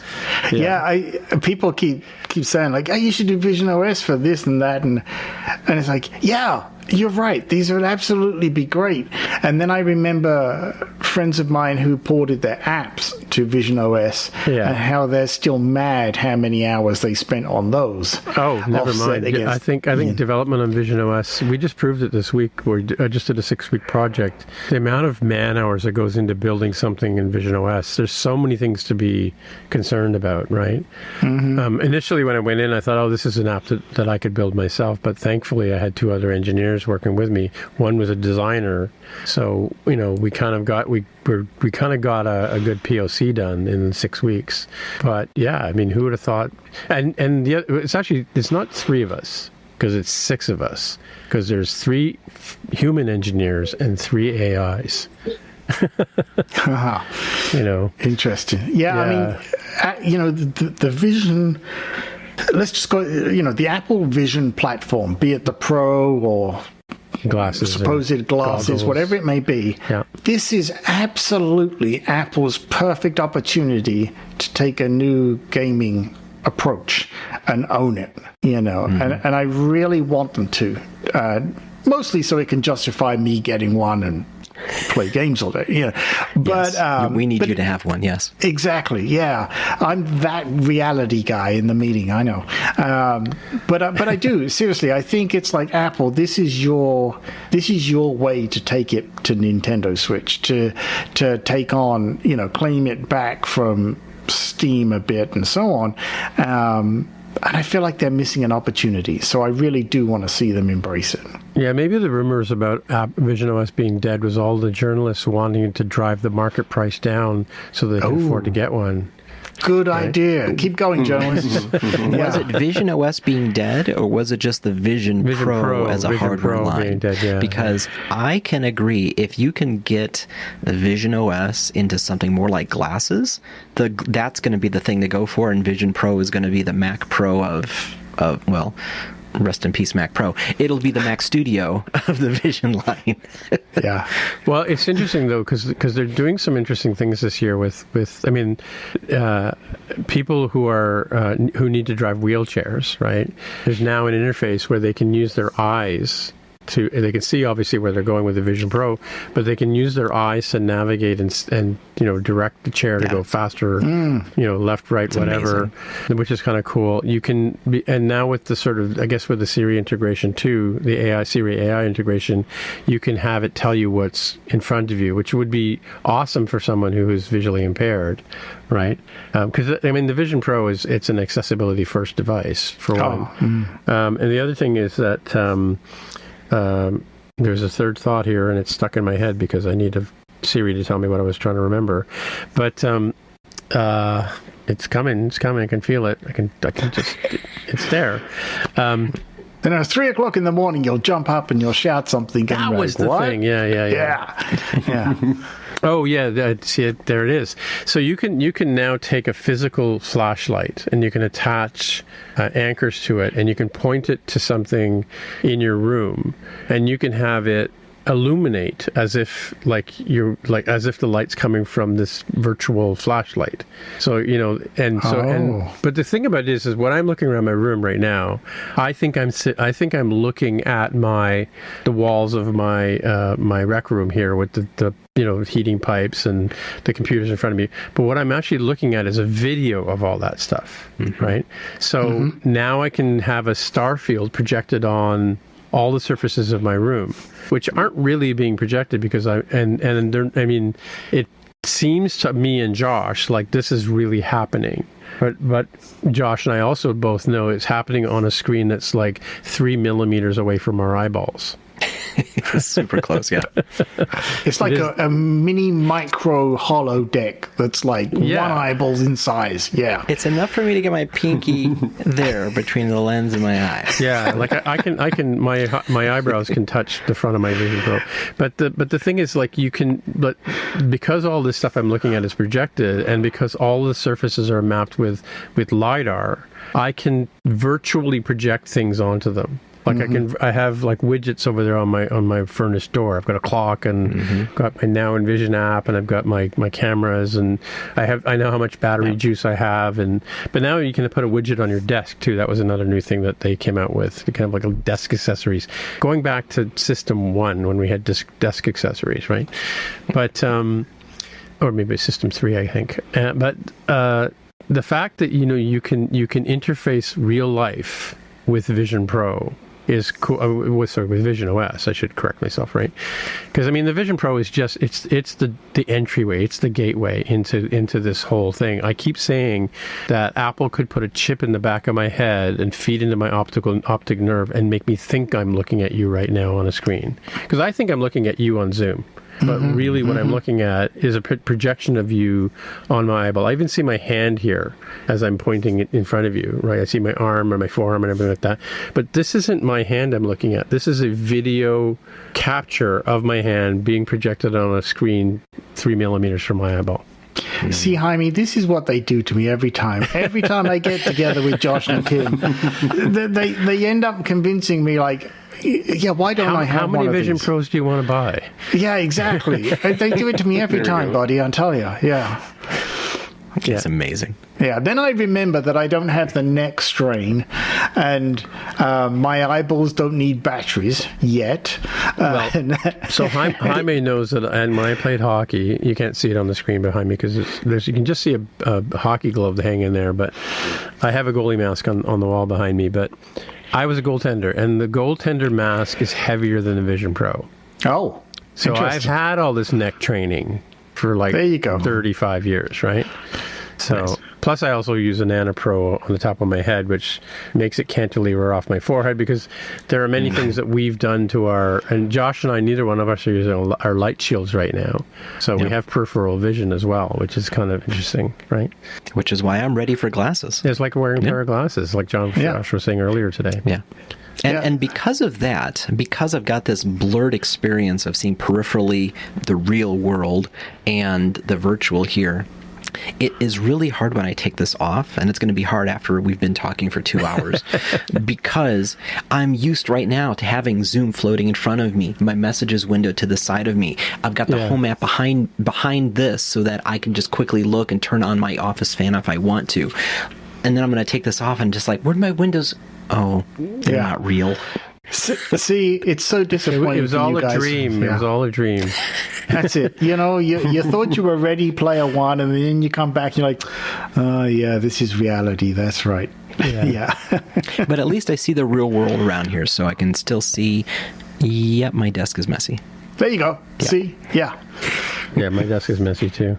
I mean, the one thing that in terms of visual acuity, that when I went to the first developer lab, I mean, like when I went for first developer, I wrote a post, and Apple asked me to take it down. But my first problem with typing on the Vision Pro is you get this virtual keyboard floating in front of you. You used to have to push your finger through the keyboard in order to register a key, right? Now you can almost touch type, right? But the thing that I'm holding up a can of pop, which you can't see in this hand here, but the thing is that you can put a straw into the hole in the top of the can, right? And your brain doesn't go, oh, I have to adjust my eye-hand coordination to make that happen. Apple's done such a good job. I'm selling you now, Peter. Apple's done such a good job on reprojecting your reality to the point where you think that, like when I reach for this can of pop, it's where I expect the can of pop to be. Yeah. Oh, I believe it. I've cooked. Yeah. I've cooked with mine on. Yeah. Have you? Yeah. Mm-hmm. Yeah, I've cooked. I've been chopping veggies and everything. Yeah. Yeah, and that's why he's had to put the fake eyebrows on the avatar here and everything, right? Yeah. Well, one of the improvements is you're now looking at a Gaussian splat of our faces, right? Which is why we look much better than we did in the. Oh, it's so good. No, it really is so good. Yeah. And when I don't wear my Vision Pro and I show up on a Zoom meeting, people are like, "Who is that? Is that you? Are you wearing a Vision Pro? It's so much clearer now." I'm like, no, this is really me. But it's so fun. But they added the glasses this year, right? So and they let you adjust them up and down. So I move mine down because this is where I wear my glasses on my face, And I don't normally wear glasses. I do it to look, cool and hotter than I am. It's so funny. So the big Persona updates came with Vision OS 26 last year, and I hopped on a Teams call last year, and a coworker was just like, "What Teams filter is that?" Oh, nice. Yeah, it's the $3,000 one. Don't remind me. Now that is a DLC right there. Yeah. Yeah, downloadable content for sure. Cool. All right. So we had a couple of. I think we have some picks, right? Well, we did our picks in terms of the thing. But Jaime, you had a poster you want to talk about?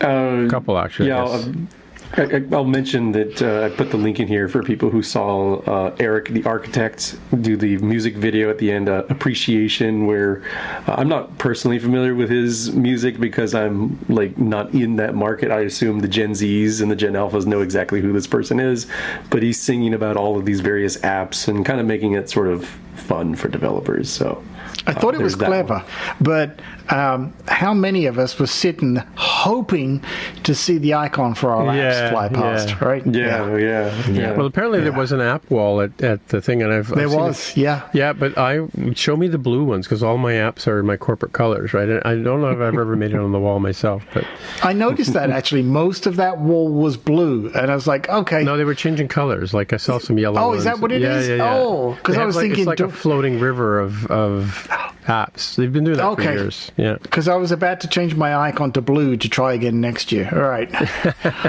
Yeah, don't bother with that. But it's funny because, I went to the Phil Schiller keynote where I went as a reporter, and it was Tony Bennett. So kind of Tony Bennett. Nice. We had YouTube one year. Mm-hmm. So now we've got. We got this guy Hrach, this year, whoever that was. Yeah. And how much of that do you think was AI? Because do you think he had a foam icon for every single person there, or was he just throwing green screen icons? Oh, yeah, that's totally what it was, right? Yeah. I want to say it was actual only because the lyrics had all of the names of the apps, so they knew what apps were there already. Oh, yeah. So it could have been actual print. But some of them were floating above his head, though, right? Yeah, some of them couldn't have been real. Yeah. Well, never mind then. However, the ones that are real, I mean, if you was that app developer, you would totally want to buy that thing from Apple, right? Oh, yeah. The clip? Yeah. Yeah, it's like the Nutella thing floating on Artemis 2, right? Yeah. Wait, you're saying that wasn't real? Yeah, that was real. Jaime, what do you got for us from your pick? Yeah, it is a Daring Fireball post about a Jason Snell post.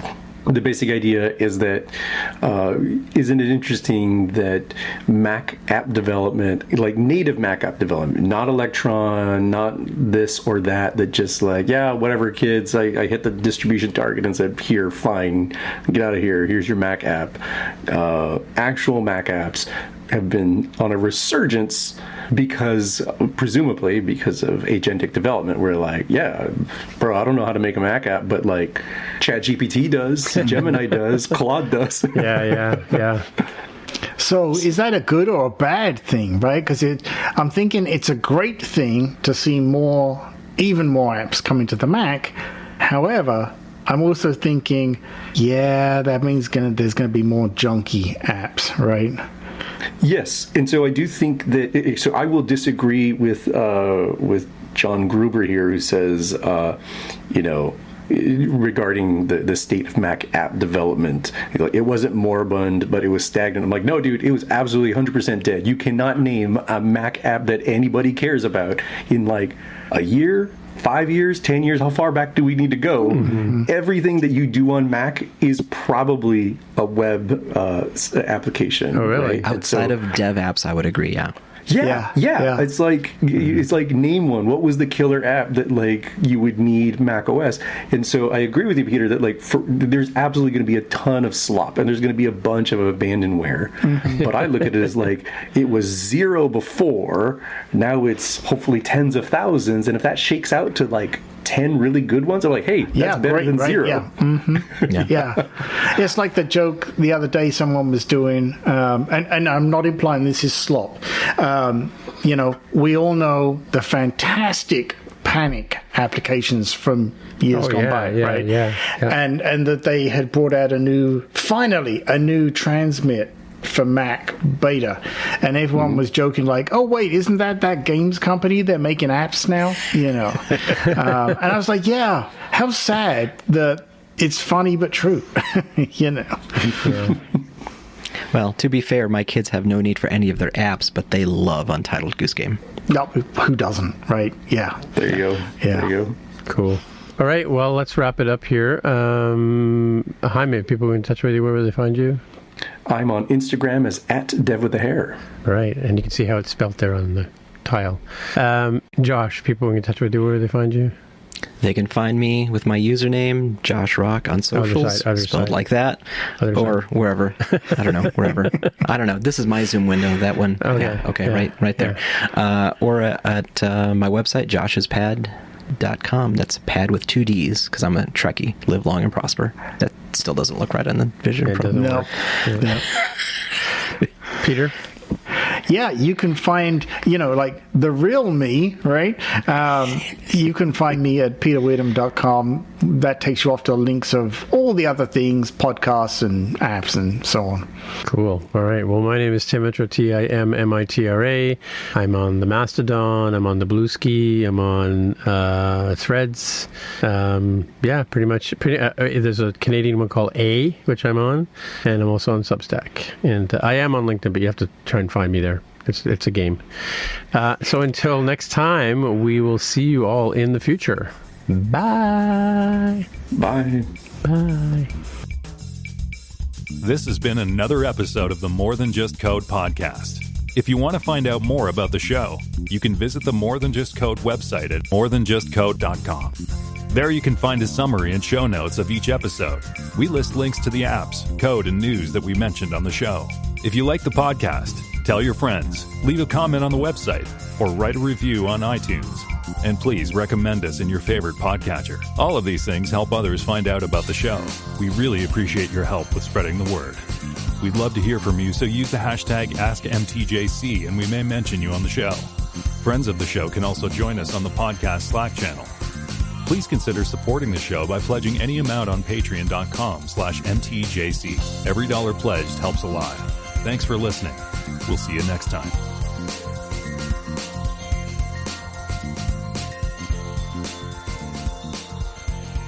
Oh, you know what? Yeah, Josh, you were pointing. It's replaying your finger thing. You're pointing at the right side now. Okay. All right. So let me see if I can figure out how to stop this thing from. Unless we're doing an after show. So I'm watching the live stream as well. Yeah. I turned it back on. Oh, okay. So yeah, it says 2 people. This is watching. a new thing that we have to do. Yeah. So what does a live stream post show look like? We were up This to is 3. where the live stream says, actually, I stopped 10 minutes in. Yeah. Was I supposed to be recording? Yeah. Yeah. You never said you never answered the question. Did you want HD, SD, very low key? Yeah. Okay. So how do we stop the broadcast? Stop the train. I want to get off. So I assume the little YouTube drop down probably has an option on your side, right? Or you go through the web app. Yeah, there's a stop button here. Let's see. Stop. No, there is no stopping it. This is now the MTGC live stream network. Well, this is the audio podcast after show, so that you're on. So it looks like the video is now a 24/7 live stream. Yeah. So we just we're like that camera that's in Africa at like the watering hole, and it just picks up random developers coming by. I'm gonna go chase a gazelle in the backyard in a second. Yeah. We just wait. There's just a camera sitting there, and then you see a shadow coming in, and like, ooh, it's a developer coming in to do a unit test. That's it. Yeah. Well, we're still live on the show. Let me turn my volume up. Where's the volume's over here? Where's my cursor? So we're still live, even though it doesn't say YouTube in the corner of my Zoom app anymore? Yeah, doesn't it? No, mine doesn't. No, it did, but now, yeah. Mine never did. Yeah, it says Facebook now. No, just kidding. Yeah. It still shows as live, I think. Yeah. Well, I think we were up to 3. Oh, I got a spinny beach ball. Hang on. Uh-oh. But I mean on the recording. I think the YouTube one probably lags behind. Like, I'm trying to think, when I do Twitch to Twitch and OBS to Twitch and YouTube, I think YouTube is normally like 20 seconds, 10 seconds behind, something like that. Yeah, so it's ended. The live broadcast has ended. So you were on Leo's show the other day. Is he using Brightside? Or Riverside? No, he's using Riverside. Riverside. Yeah. Tammy and I are doing Riverside with her show. What's it called? Roundabout. Yeah, I used it for a while. I like that I can pull all the raw feeds and then move them around in Final Cut and waste time in there. Overrated. Well, what's nice about it is the people are on a client, but they don't. You have to tell them how to set their microphone up and all that kind of stuff, right? Right. Yeah. Handy. I mean, you look really serious. Okay. I was just watching sort of the end there. I'm like, okay, so it is done, and it was like 2 hours and 27 minutes on the thing. Yeah, so you can use the same link that I had there. We were up to 3 people, so I think it must have been you, me, and one other person. Because I told folks about it. Yeah. Obviously, I'm not an influencer. More of a go away and leave me alone kind of. If I was an influencer, I'd be making more money from my apps. Yeah, the only thing I can influence people to do is ignore my apps completely. Yeah. Definitely. I'm great at that. Yeah. Now, well, if I had, I mean, people have asked me to do it, like, you know, because they know we record on Wednesdays, and they said, when are you going to do a live one? So I thought, well, here we are. But at least the good news is that now I'll be able to do the thing on Sunday for the fam family, right? Yep. There you go.